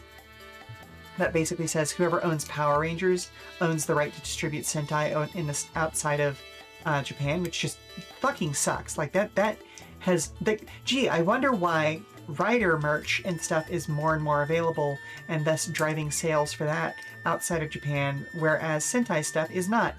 Possible. So rebrand is definitely like the most likely reason for that. The next thing might be that they may put it in hibernation, similar to how Kamen Rider went into hibernation for about 10 years. So during the last major Japanese economic crisis, which technically they are kind of still in, if we're being honest, Kamen Rider at the time was not popular enough and did not have good like toy sales or anything like that. And so they allowed it to go into hibernation until they figured out a way to better monetize the series. And it's not just a question of monetizing it, it's also like a new direction for the actual like writing and things like that. Because while Kamen Rider Black and Black RX were just absolutely fantastic, Ishinomori was definitely flexing the fact that he knew the economic downturn was coming and was being very, I don't want to say pissy about it, but like he was not letting the Toei executives getting in the way of him telling a story about kind of the realities of living in that period of Japan where like, okay, yeah, no, there is an economic bubble right now, and while it might be going well for some people, it's definitely not going well for others, and we need to start paying attention to that. That was a whole thing in both Black and Black RX, right? Which pissed off Toei's executives. But again, it was not good for merchandising. There were like 2 or 3 toys from it, but you know, like it didn't resonate with the younger teens of the day, which is a shame because I feel like, I don't know, well, I mean, I shouldn't say that did resonate with me when I was that age. That's neither here nor there. Let's see. And so they left it fallow for about 10 years. They came back to it with a new production crew, new ideas, and better ideas about how to monetize it. And now it's doing gangbusters. But at the same time, Sentai was doing well because it was aimed at a younger audience who were much more toy focused, and so like they could get their parents to buy stuff for them. The problem is Sentai, for whatever reason, shifted away from doing unique, interesting weapons for every member of the team to just having like a single morpher and a single weapon type, maybe 2 weapon types. It's something that's bothered me for the last few seasons, and like, I love King Oger. King Oger is, quite frankly, probably my favorite Sentai of all time. But the fact that they all used the same sword, and while you can make that sword do different things if you buy the special upgrade component for it, those upgrades are like very hidden. It's a thing that goes into the haft, or like the grip of the sword, and is not like an aesthetic difference for it, you know? And then this season, they started having good merchandising ideas with the different rings, but it may have been too little too late. You know what I mean? So it may be a question of like, okay, let's let it sit for a while, figure out how to come back at this with fresh ideas and new writing styles, and see what we do.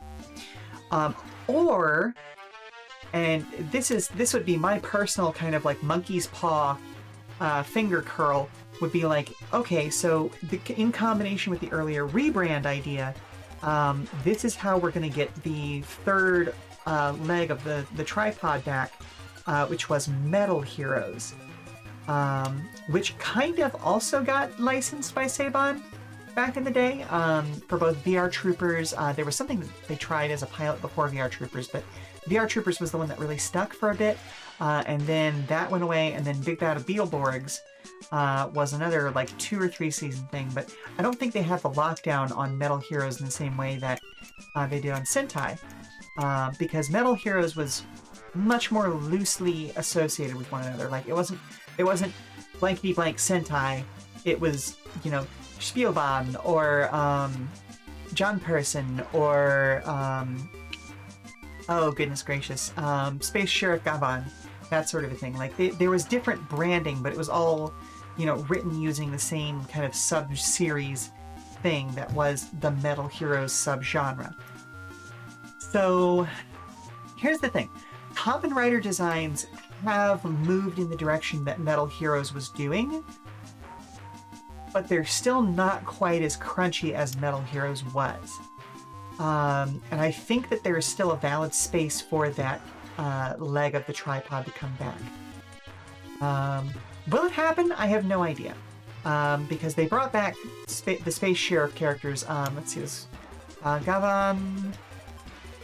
No, I can't remember. I can't remember any of the ones. Yeah, there were 3 of them, but they got a trio of movies back in like 2010, 2012, somewhere around there, which they looked great. They were fun, but the world was not ready for it, as is the best way of putting it. You know what I mean? So I don't know. There could be any number of things happening, and it could be nothing. People keep saying that Sentai is dying and have been saying it for the last 10, 15 years. So who the fuck knows at this point? We have to wait for Toei to say something, you know? And that is your Toku rant for today, I suppose. Okay, so let's take a look at this. Yeah! Thank you. I'm very happy to be informative. Right now, I'm actually in the midst of a full Sentai rewatch. Like I had been, it took me about a year and a half to watch all of Kamen Rider from back to front. And then I immediately switched over to Sentai. Currently, I'm in, I want to say it's Choshinsei Flashman. Where is it? Hang on, I gotta go look it up now. In my various media folders. Yeah, Cho Shinsei Flashman. Which is, I want to say late 70s, early 80s. It's kind of hard to keep track.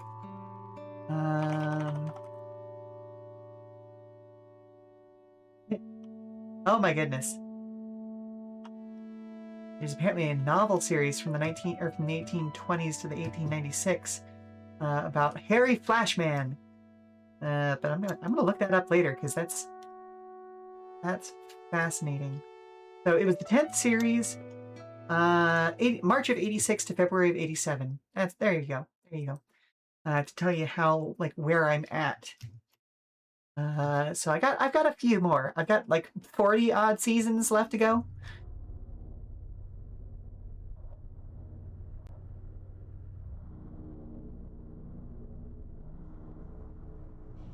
Okay, so let's see.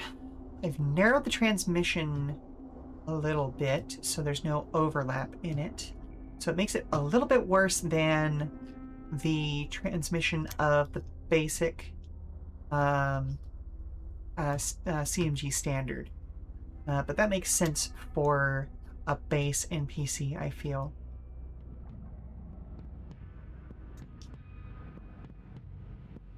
Okay, so let's look at how Lancer sets this up.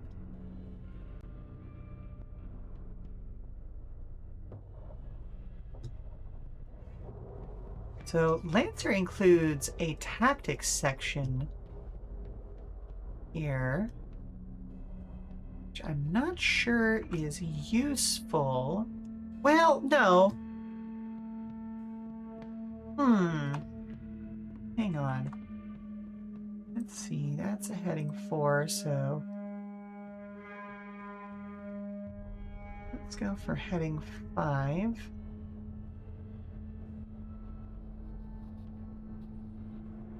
A driving style.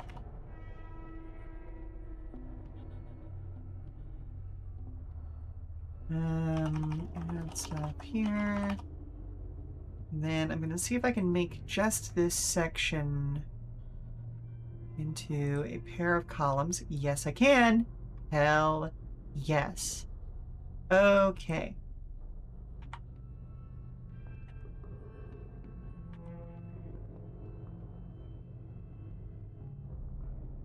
So we need to do driving style. And we need to do base features. And I'm going to make this all caps because that looks better. Makes it pop out without having to be big and bold about it, you know?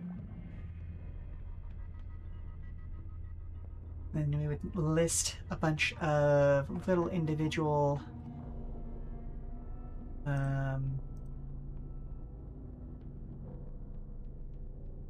things here.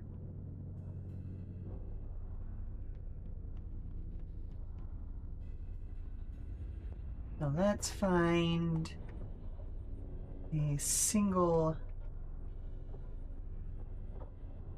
Hang on, wait a minute. Go to the top. Alright, I'm looking at my other instance of the book that I have open right now, looking for exactly this. Hell yeah. But, hey, that's not...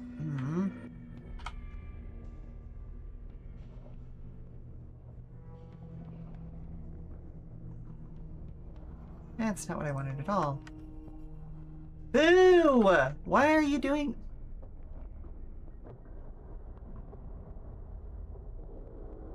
Why did you stop being 2 columns?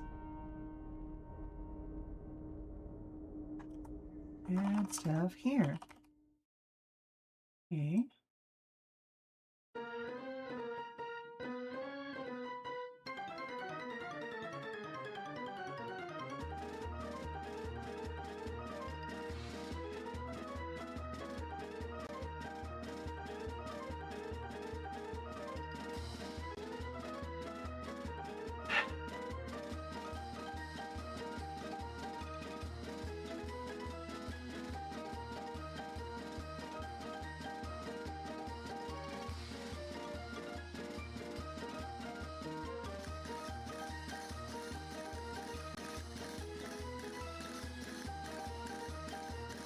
Okay, so what I'm gonna do is I'm gonna drop this down a little.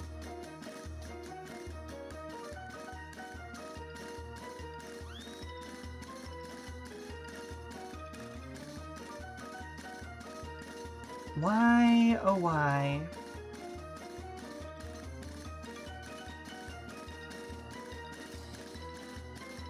There's so much space below you guys. Alright, but if that's what I have to do, that's what I have to do. Okay.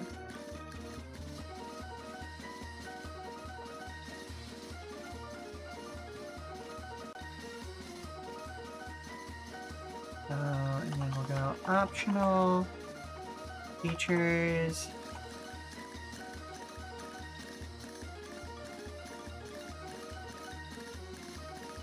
Oh, actually, hang on, let's take a look at this. Okay, so.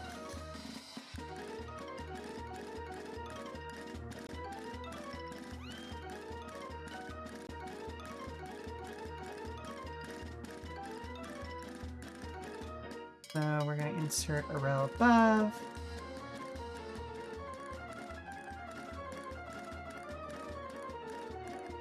Bring that down. So let's do feature 1.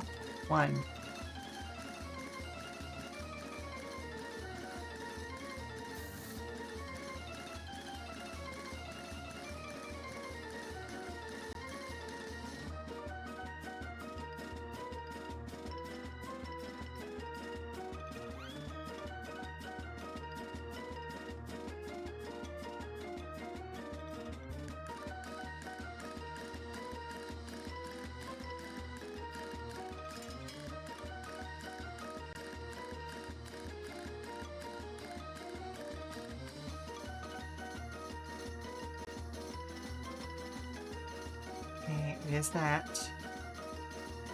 Good to go.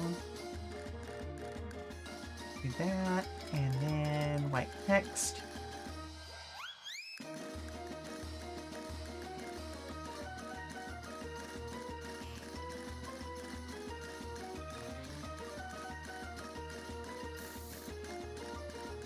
Now we get rid of that.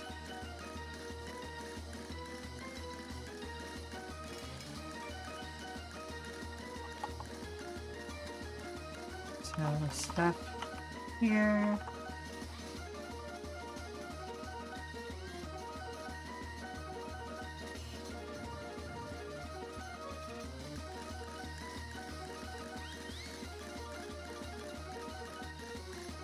So there need to be at least 5 optional features for this one, simply because of how much bonus it gets. Like, it might have up to 5 optional features at tier 3, even just as a basic amateur. Oof, which probably means that it actually needs 7 optional features. Because at professional level, it might have that. Does it say a lot about you that, yeah, you don't even have a link to your own Twitch page, and I open Lampy's stream to come to you via a side panel? Hey, fair enough, fair enough. Listen, I have just like a random rotation that happens in the chat. But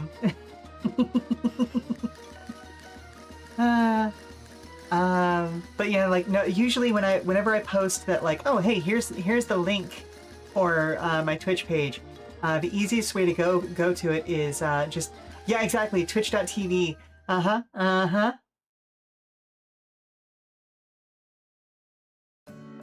And then I just try to make sure that I'm not sending people the link for the behind the scenes stuff, you know? How are you doing, Gloria? I hope you're doing well today.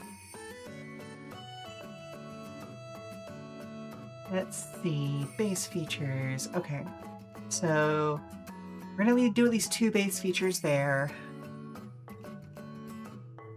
Because one of them is the trait that gives it the ability to just automatically get additional stuff. Oh, Sheela, you got your 2 gig internet and your new model. Ooh, love to hear that. I saw that you have a big birthday celebration coming up this week. So happy... I guess would it be preemptive to say happy birthday, or is that already started? I think I've missed at least 1 stream so far this week by you. But has the new model been revealed yet, or are you just kind of building hype for it at this point? Build up to happy birthday. Hey, fair enough, fair enough.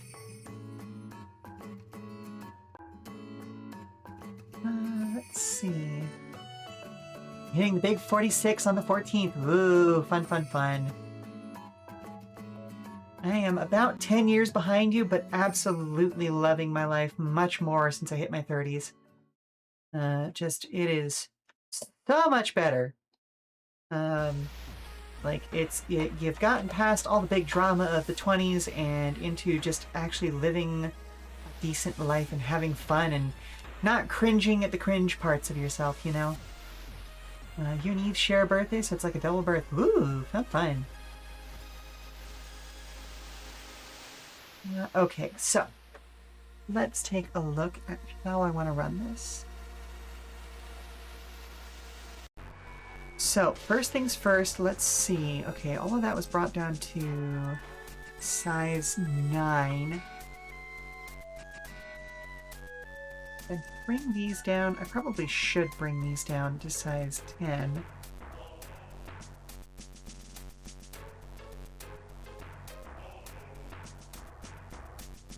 Yeah. You knew them back in Stormblood and you kept in touch. Ooh, very fun, very fun. Oh, wait a minute. Hang on a second. I'm silly. I changed the gutters on all of these cells. Cell padding. I need to change all of this.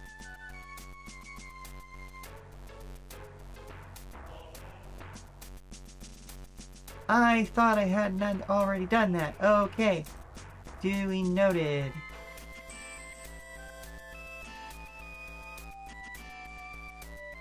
Dang it. Okay. Well, here was I hoping that I could make the cell a little bit smaller. Oh well. Because if there's going to be this many extra features on this one, it is going to be at a page premium. Oh boy. Okay.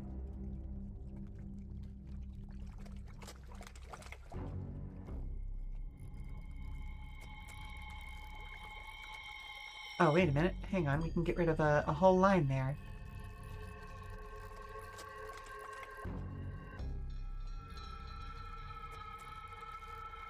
Why are you such a tall gutter? Yeah.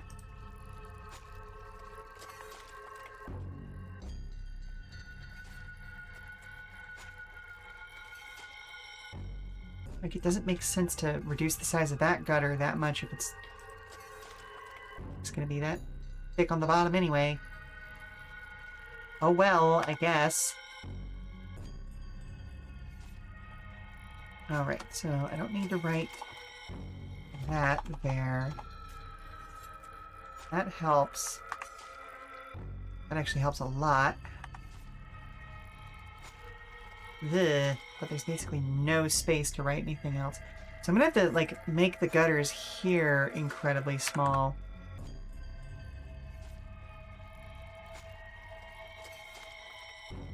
Okay.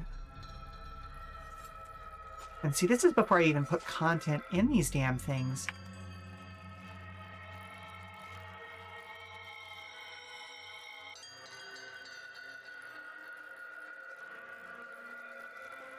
You need to find the energy to save your sanity and not play HSR tonight. And save it for tomorrow. It drops like your bedtime. HSR? Am I behind on something, or do I just not know the acronym for something? Honkai Star Rail. Okay. Okay, so back when that game first came out, I was playing it pretty consistently, but it lost me somewhere in towards the beginning of, I don't remember what it was called, but the Snow Zone.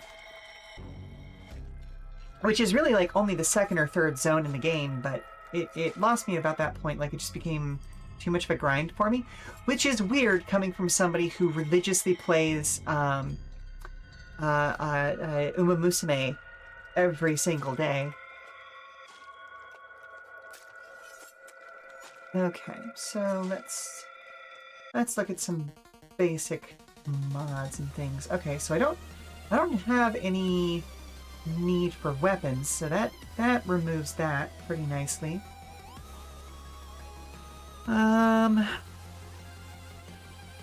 Yeah, the story's just getting warmed up in that area. But it did not really capture me, unfortunately. Like, I was willing to stick it out for a while, but it lost me before I guess it got its hooks in me, you know? Okay, so the big trait here is going to be that additional features thing.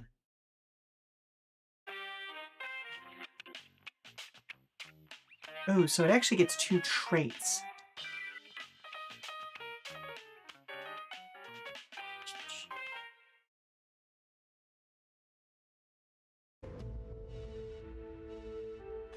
So...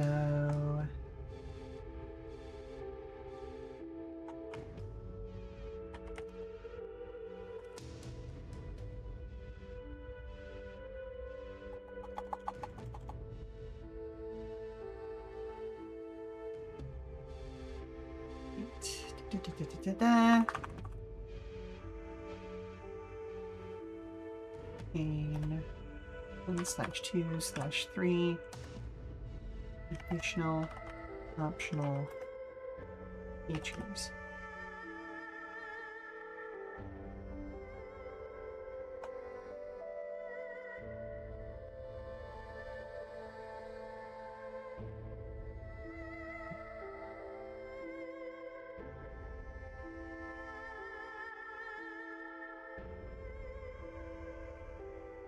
Weekly custom have 5 optional features. There we go.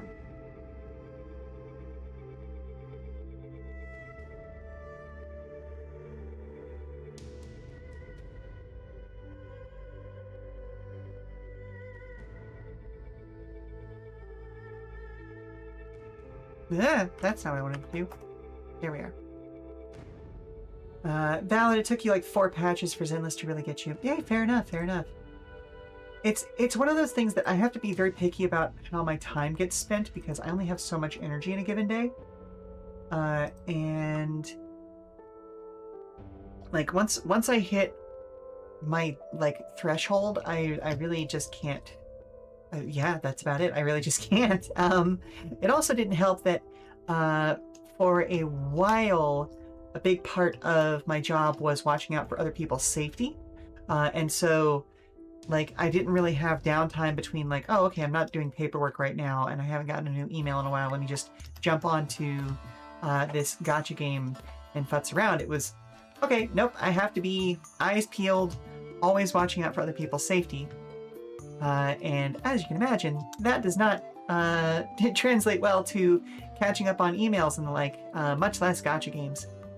So life was a paperwork nightmare for a hot minute. Okay, so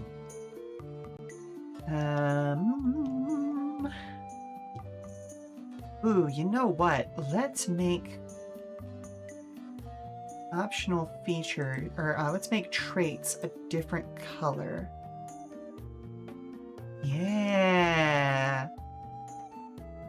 So this way, the dark blue stays for equipment, and traits get a slightly different color variation so that they jump out a little bit better.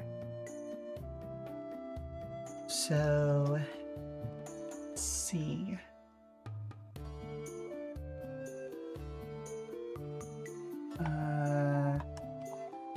Quick deceleration, and I'm gonna call it deceleration, even though I know, technically speaking, like it would be reverse acceleration or anti-acceleration, not deceleration. But that's the word that most people know, so that's the word I'm gonna go ahead and use.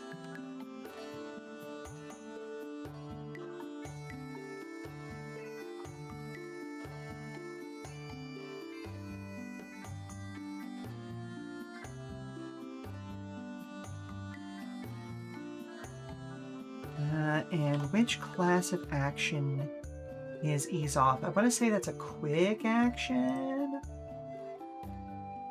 Where is my quick reference sheet? There it is. No, ease off is actually a free action. Okay, cool. There we go. But yeah, these days, like, I still have to do that every once in a while, but it's a lot more, like, desk work and emails and stuff like that, thankfully. And, you know, just, there are people who watch out for the safety of those in the tavern that, other than me now, you know? I get to spend a little more time with my family. It's nice establishing something that, you know, you get to, live a better life with, you know? Let's go ahead and bump that down.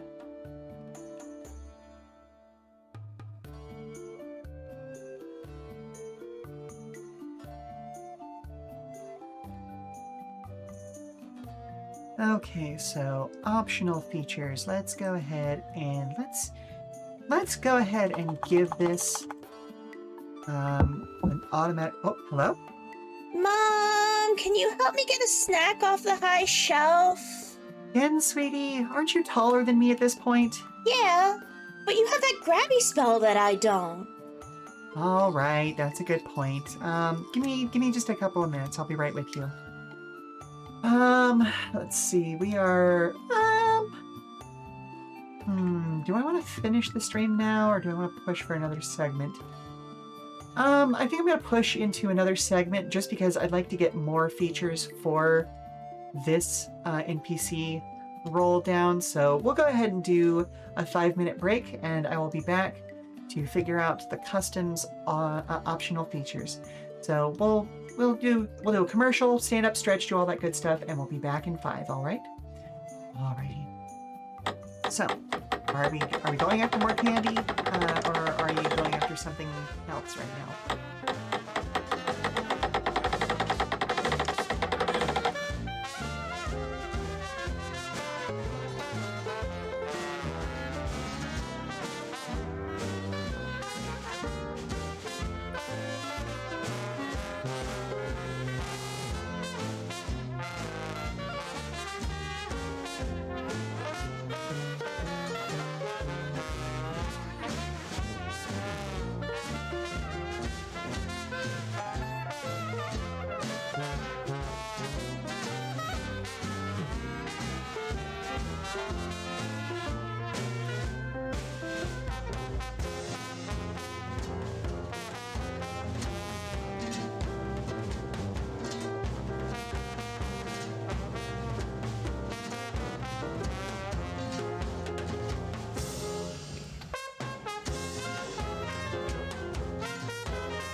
We are back.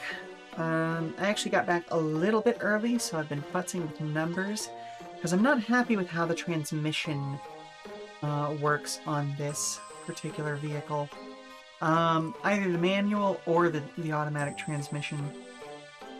So let's see. So the gist of how things are supposed to work generally is that automatic transmissions are safer to use, but they have more limited top speed.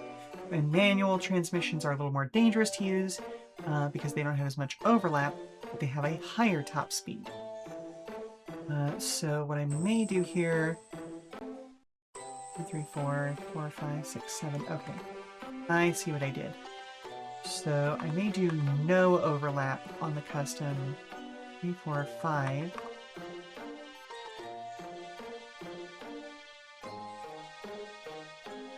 Six, 7, 8.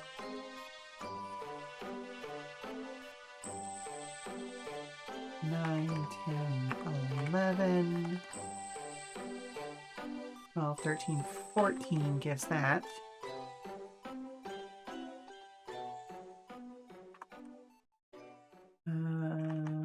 That would be 4, 5, 6, 7. No, that would be 7. 7, 8, 9, 10. Okay, so that still limits us. Oh, wait, no. Okay, hang on. I am doing my math wrong. 4, 5, 6, 7, 8.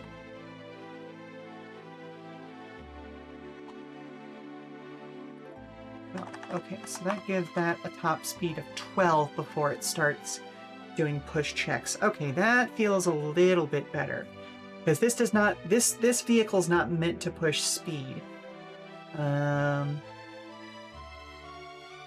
Obviously, because it's got a just quite frankly a terrible acceleration.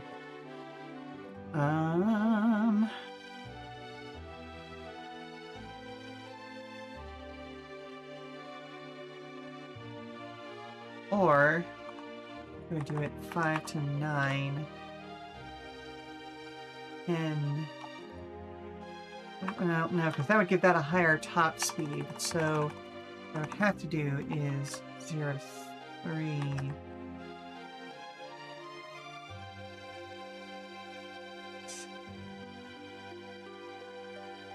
Eight.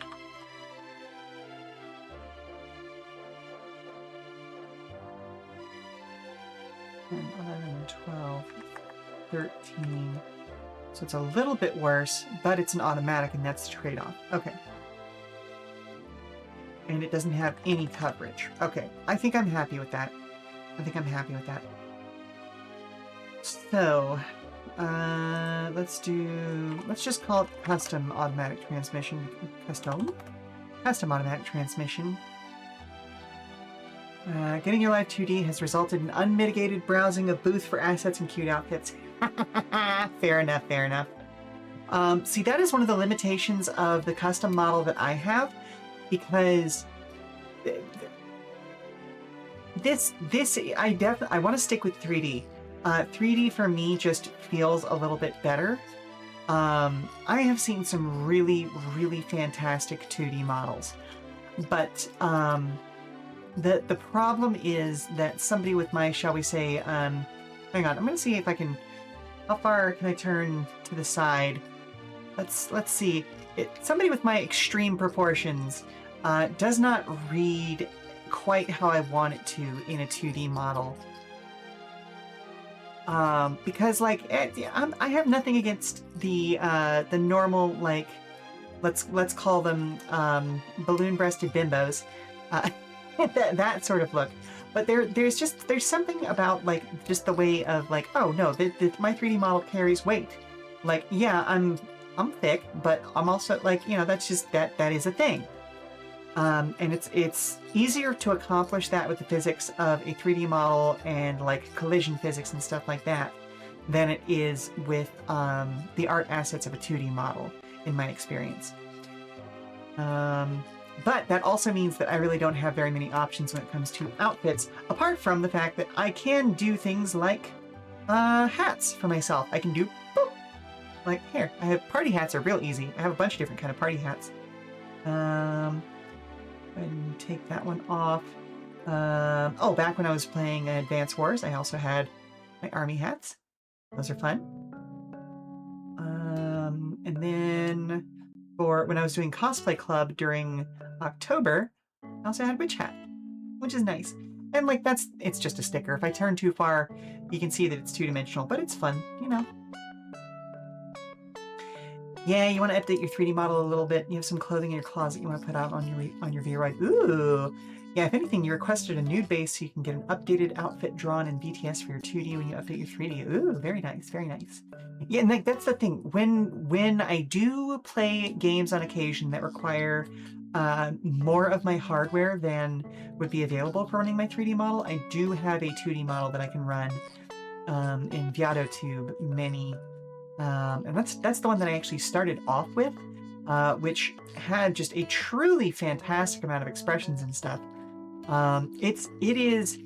It was pushing the edge of what a PNG tuber could do well before PNG Plus was a thing. I worked with an artist to get like something like 15 different expressions that I could hotkey through.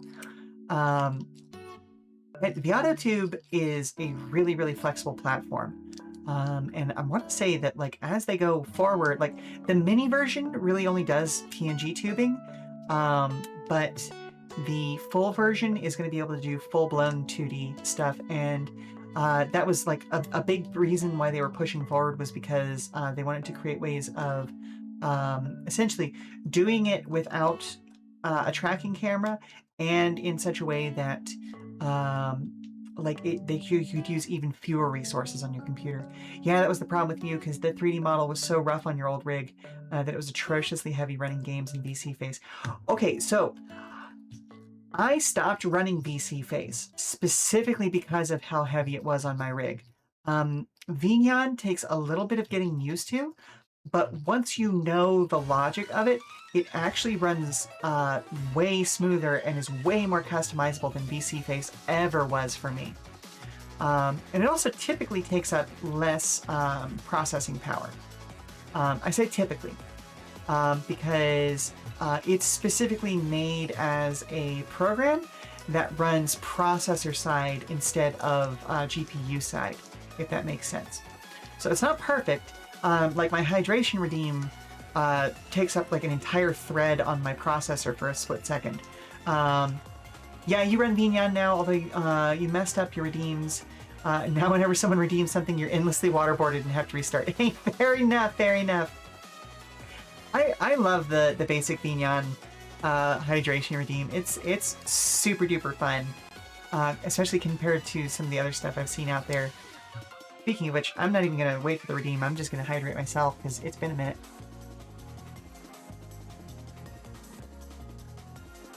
Like, we talked about it several times, and so there we are.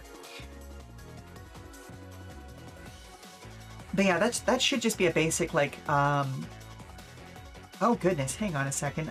Now you got me thinking. Where's my node graphs? Defaults. Hydration. So what you probably did was you probably deleted your I would say the timer. Yeah, either your hydrate off timer or the start timer that triggers hydrate off after a certain amount of time. Like, hang on a second. I may actually like. Let's take a look at this. Like, I'm gonna be nerdy about this for a second. Where's my page? Nope, that's game sources. Grandfathered in from a mess of old redeems and builds.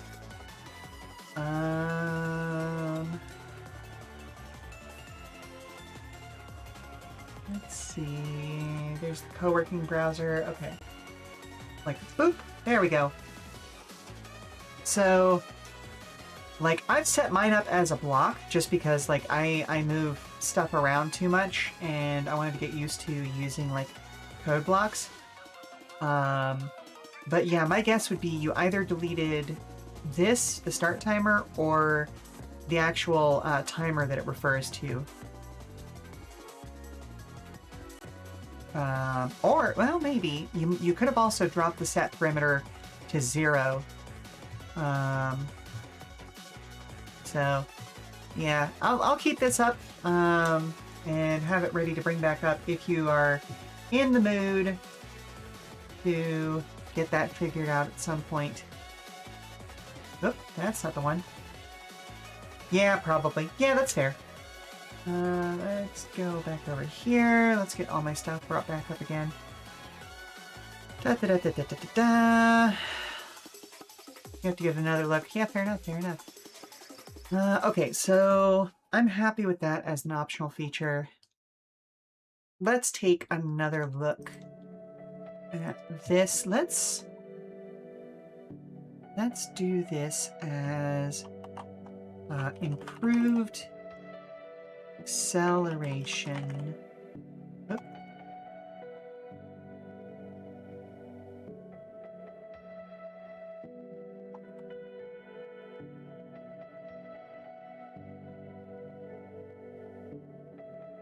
Ooh, hang on. We'll do this as a mod.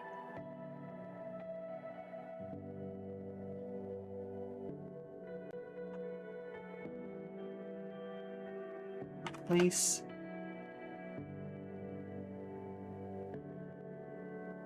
the transmission and the core stats with the following.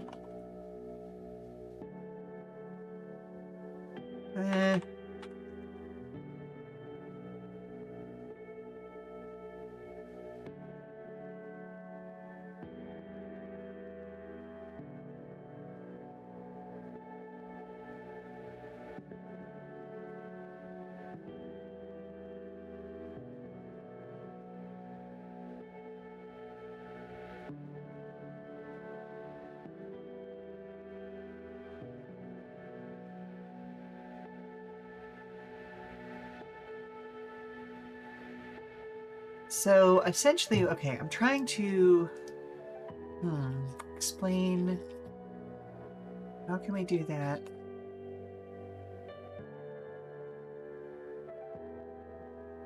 I mean, I guess I could just get rid of the ability thing, but I don't necessarily want to do that because like other ones later may actually have abilities.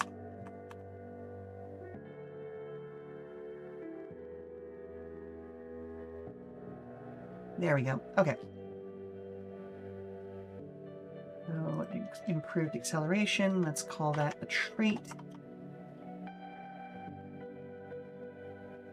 Effect. Raise the NPCs. Acceleration. +1.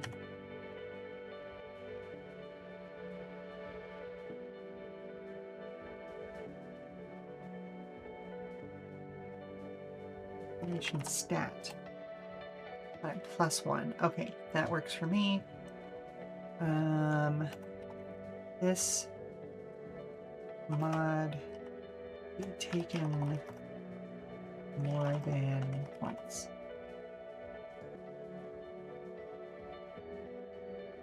Or do I want to say this mod can be added more than once?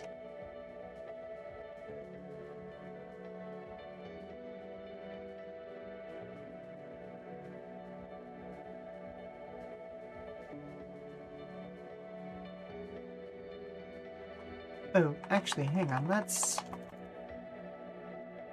+1 to this NPC's acceleration stat.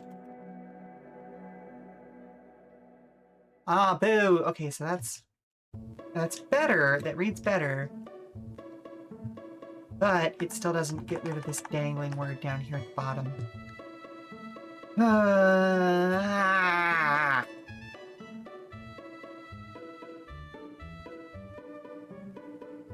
And +1 to this NPC's acceleration stat. This mod can be taken more than once. And can be added more than once. Taken really does feel better there. Thinking about multiple times. Dang it! Okay.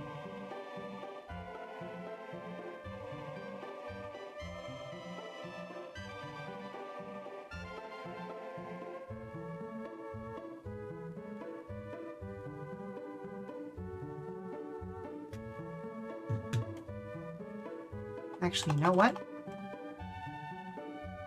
I've just remembered there's a keyword for what I'm trying to do, and that keyword is unique.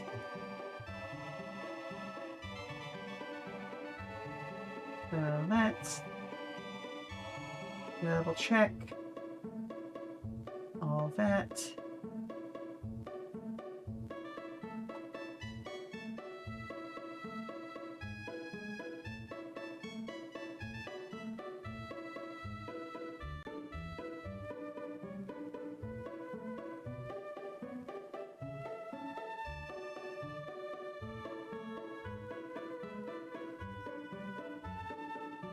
Okay, so that is... Well, we got one.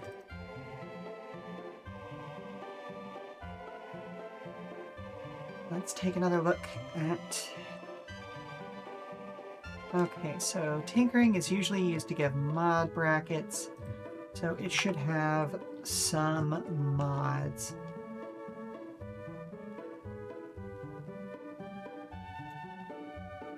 Actually, you know what? Let's make this a mod instead of a trait. That it's something that can be broken.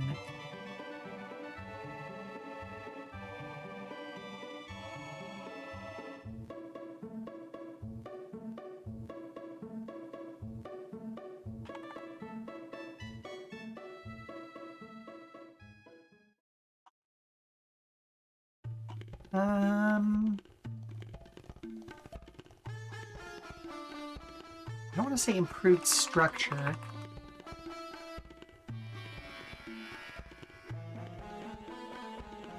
But I can't say improved body. You know what? Let's basically I want to give bonus HP to this vehicle.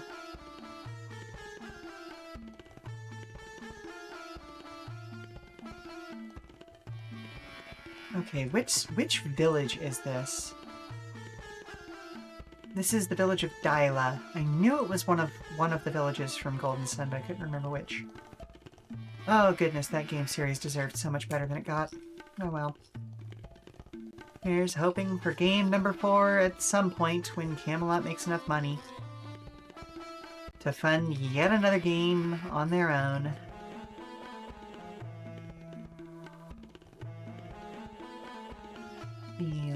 Let's see.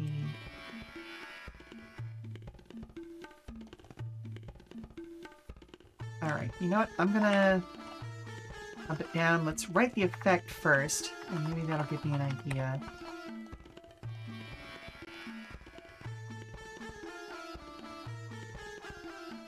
No, we're gonna... Sneeze. HP. Giving it a +2? No. You know what? So I actually just talked myself into it before I even finished the statement. Giving it a +2 is equivalent to giving it 2 additional body. But... yeah. Since it does not have multiple structure as a base, that feels fair. Again, it's not a unique mod, so it can be taken multiple times. So... we're gonna call this Crumple Zones. Did I use that anywhere else in the book already? Crumple...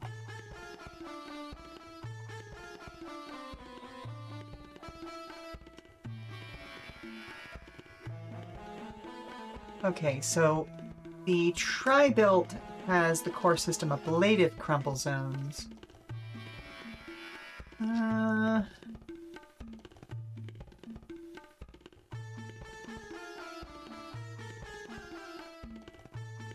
So we're gonna instead call this extra bumpers.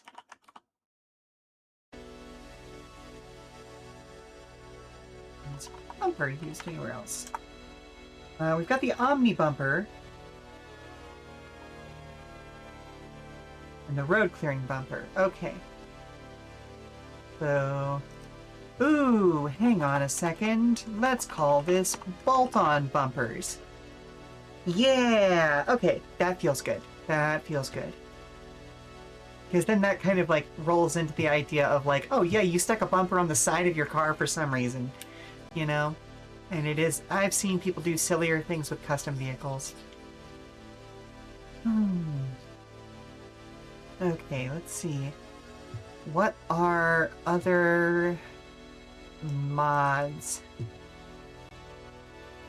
Ooh, okay. Let's do...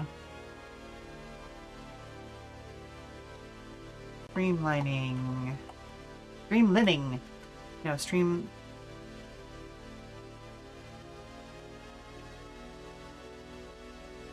Okay, I'm trying to get the idea across of, like, reducing drag on the vehicle.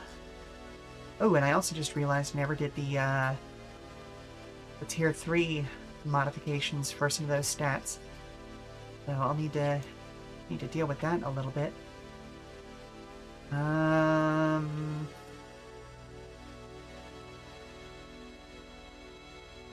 Oh, okay, so streamlined body kit. There we go. And again, nope, not both. Italics mod. And breaking that mod is basically just like somehow you put a hole in the vehicle so it regains some of its drag. Add -1 to this NPCs. Drag. There we go.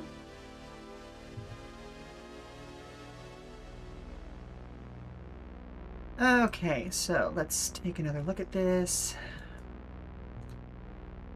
Yep, acceleration and handling are staying the same. Drag increases, fuel mix. So, yep, that increase was already done. So, acceleration and handling are going to stay the same again. Let's take another look at drag. Okay, so body remains the same here. So, drag is going to stay at 6.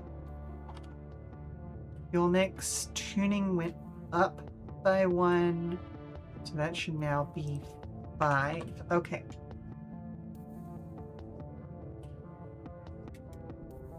Yeah, that makes sense to me.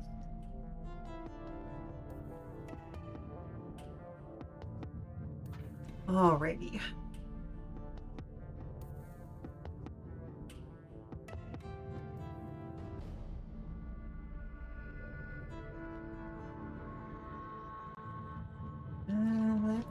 Let's see.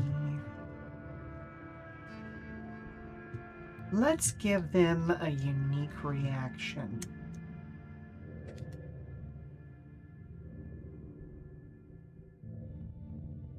Let's see. So, again, the vibe of the custom is for people who do tinkering.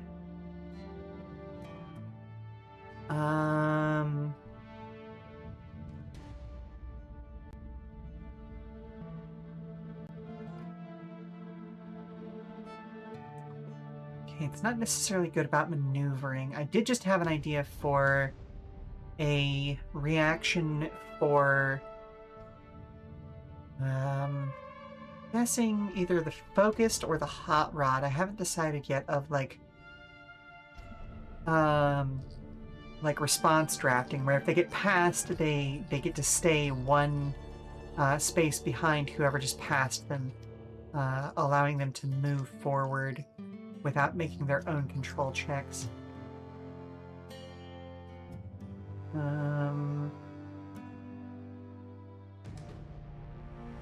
So a lot of this is going to get copied over. I'm going to make a note of that. reaction slash response, crafting.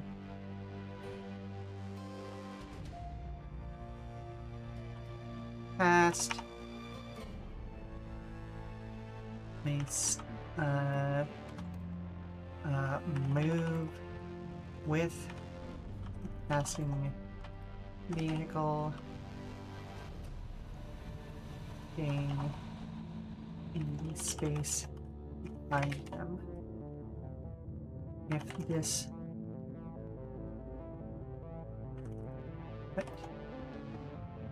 NPC in the same space as another vehicle, them back until they are in their own space. And I'll clean up the language on that whenever I actually use it, but that's a fun reaction that is really different from anything player characters get to do.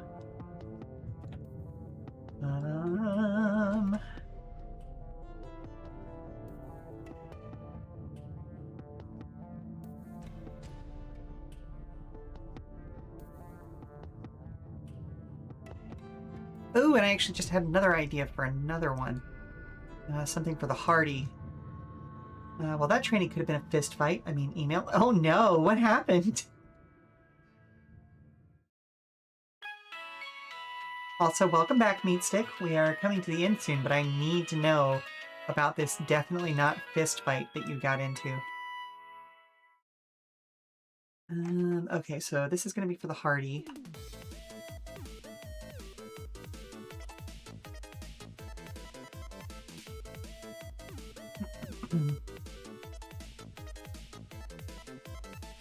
Massive block.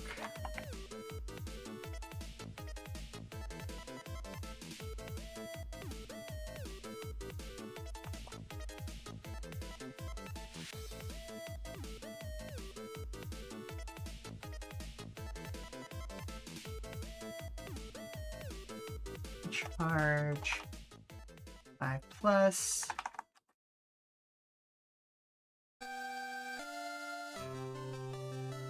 Another character.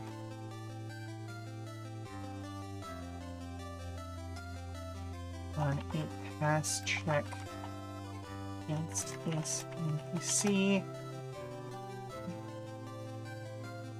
Change it to a failure.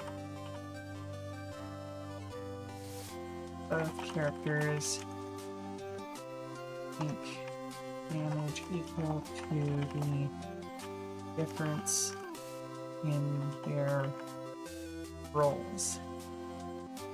And again, I'm going to change the language for that when I actually put it down as a thing. So, for broad reaction,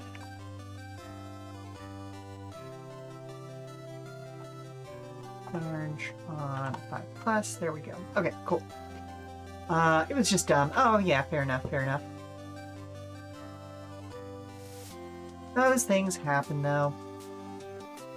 Especially in like, well, I don't know, like the corporate military, like any organizational structure you go into, there are always going to be meetings like that. Alright, so we gotta get back to what would be a good reaction for the custom. Because I want each of these roles to have at least one reaction.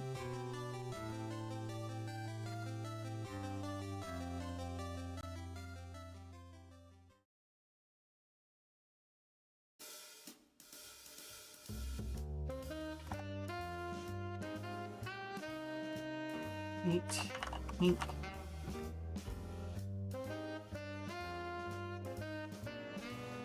Recharge. 5 up. Okay, so again, the customs are all about tinkering.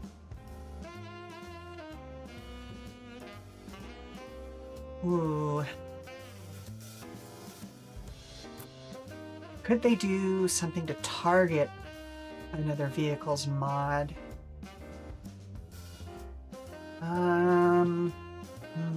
Doesn't really make sense because that's more of a combat thing.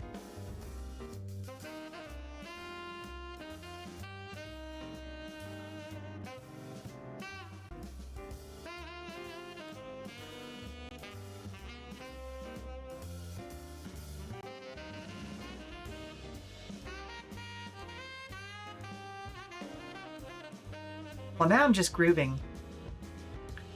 Because this is really fantastic saxophone work. Ah, it's from the Cuphead soundtrack. That makes sense. Not having weapon systems limits what I can do in some really interesting ways sometimes.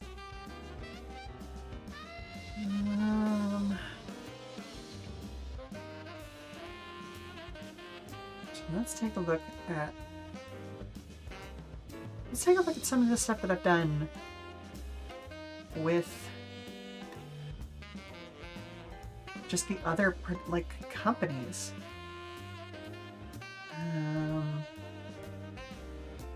Oh, being able to create a road hazard.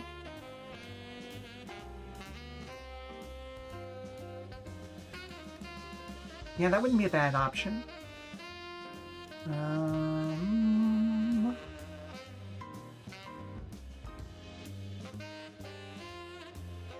Alright, let's focus on WCMC because they're most like Wright Clark Motor Company when it comes to player stuff.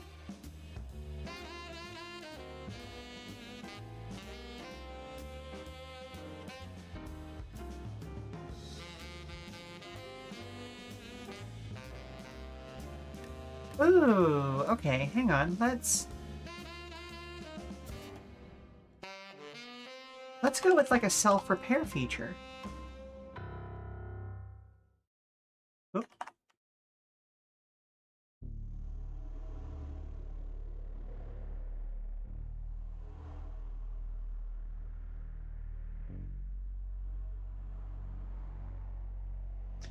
Wait a minute, because I think I said that NPCs don't get reactions most of the time.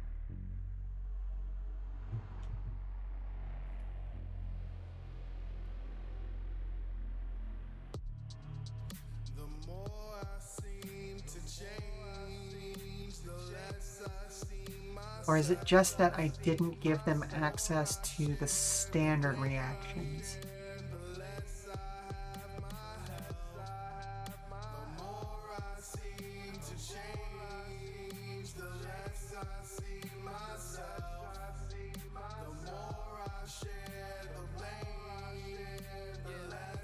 Oh, I should put that up. Okay, I'm going to have to move some of the text I've been writing.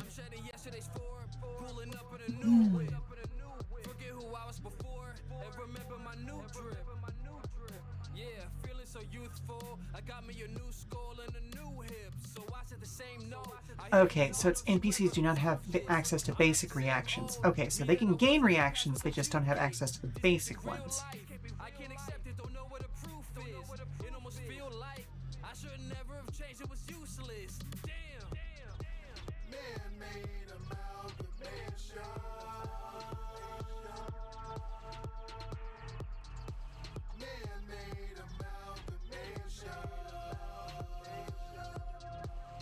I think that's how I did that up here.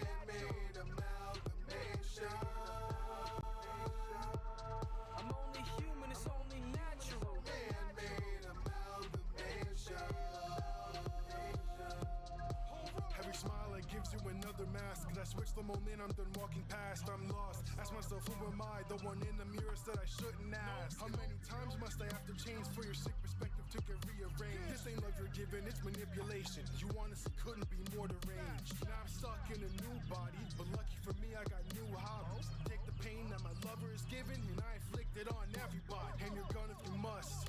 I got a job to do, and I'ma do it proper. We're similar, there's no rigid dichotomy. We're two only souls who failed, obviously. The more I seem to change, the less I see myself. The more I share Oh. the blame, the less Hang on a second. I can break that down really nicely in that case.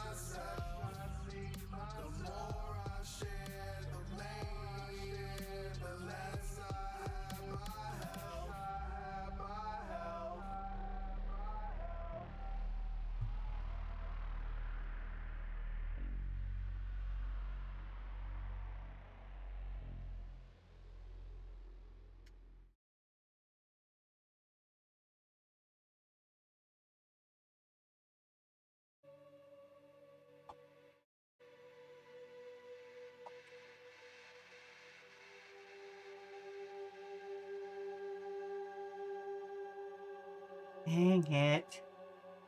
Okay, here we go.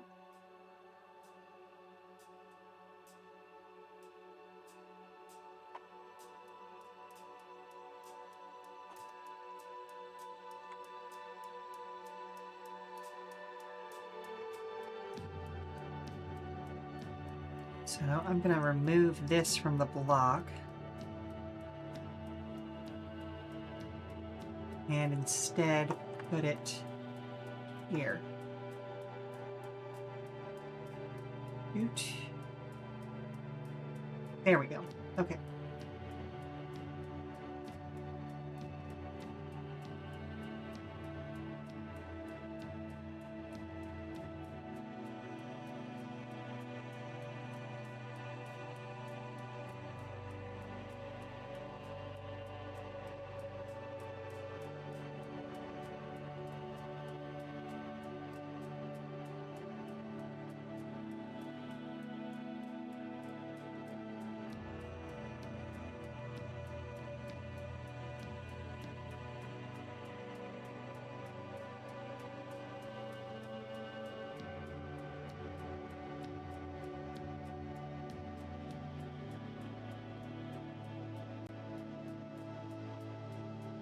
There we go. That falls better in line, and I feel like that's more readable, because that's the style that I had done for the character stuff as well.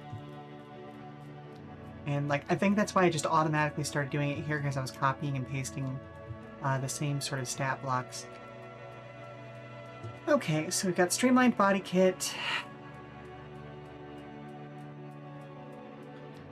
So, instead of a reaction, let's do this as a quick action.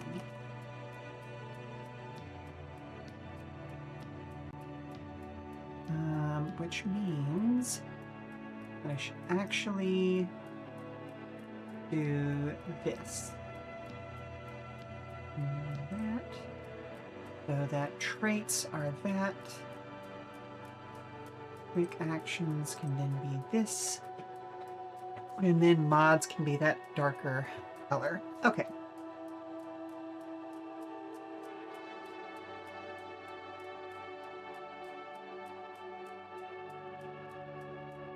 D6.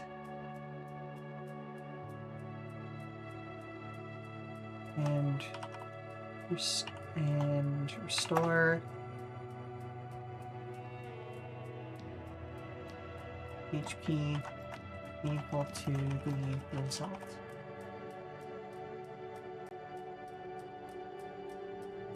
This cannot equal to the result. Oh, hello? Someone's flirting with Dad again. Oy. Like stage flirting or flirting? Well, he sent me to get you. All right, sweetie. Yeah, give me just a moment. I'll come and save him. Just give him like the sign. You know what I mean?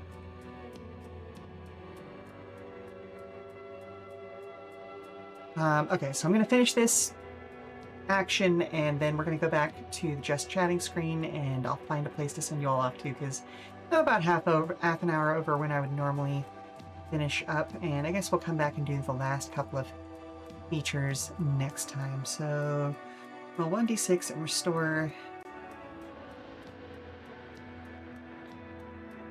this NPC's HP equal to the result.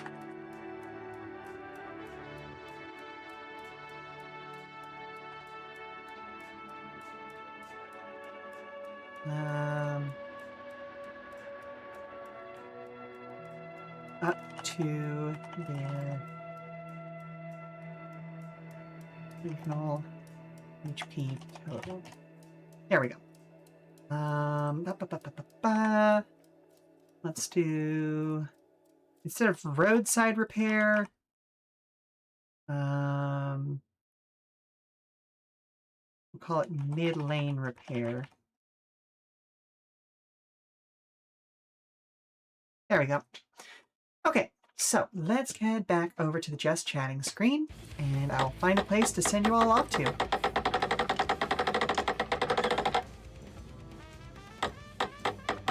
Oof, okay. So, thank you very much for being with me today, weary travelers. I hope you've enjoyed today's TTRPG Tuesday stream. It's been lovely to have so many of you here today. I will be back this Friday, November 7th, to continue the main story quest for Final Fantasy XIV Dawn Trail. For more information about future streams, keep an eye on our Blue Sky at Come and Go Tavern, where you can find announcements and daily check-ins from the Come and Go. I have been your hostess, Sheela Ornthalis, and if you need to prop your feet up for a little while longer, we've got some more entertainment coming up via a raid. So let's take a look at the menu and see who is online, shall we? Let's see. Let's see.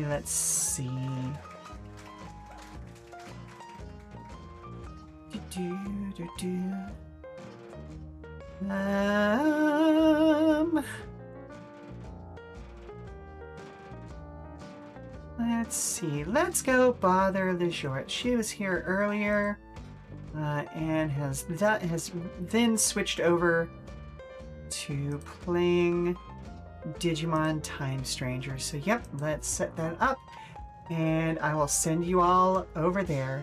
Once again, thank you very much for being here with me today. I look forward to seeing you again in the future. So ta-ta for now. Bye. Bye-bye. Bye. Bye-bye. Bye-bye. Bye-bye. Mwah. Bye.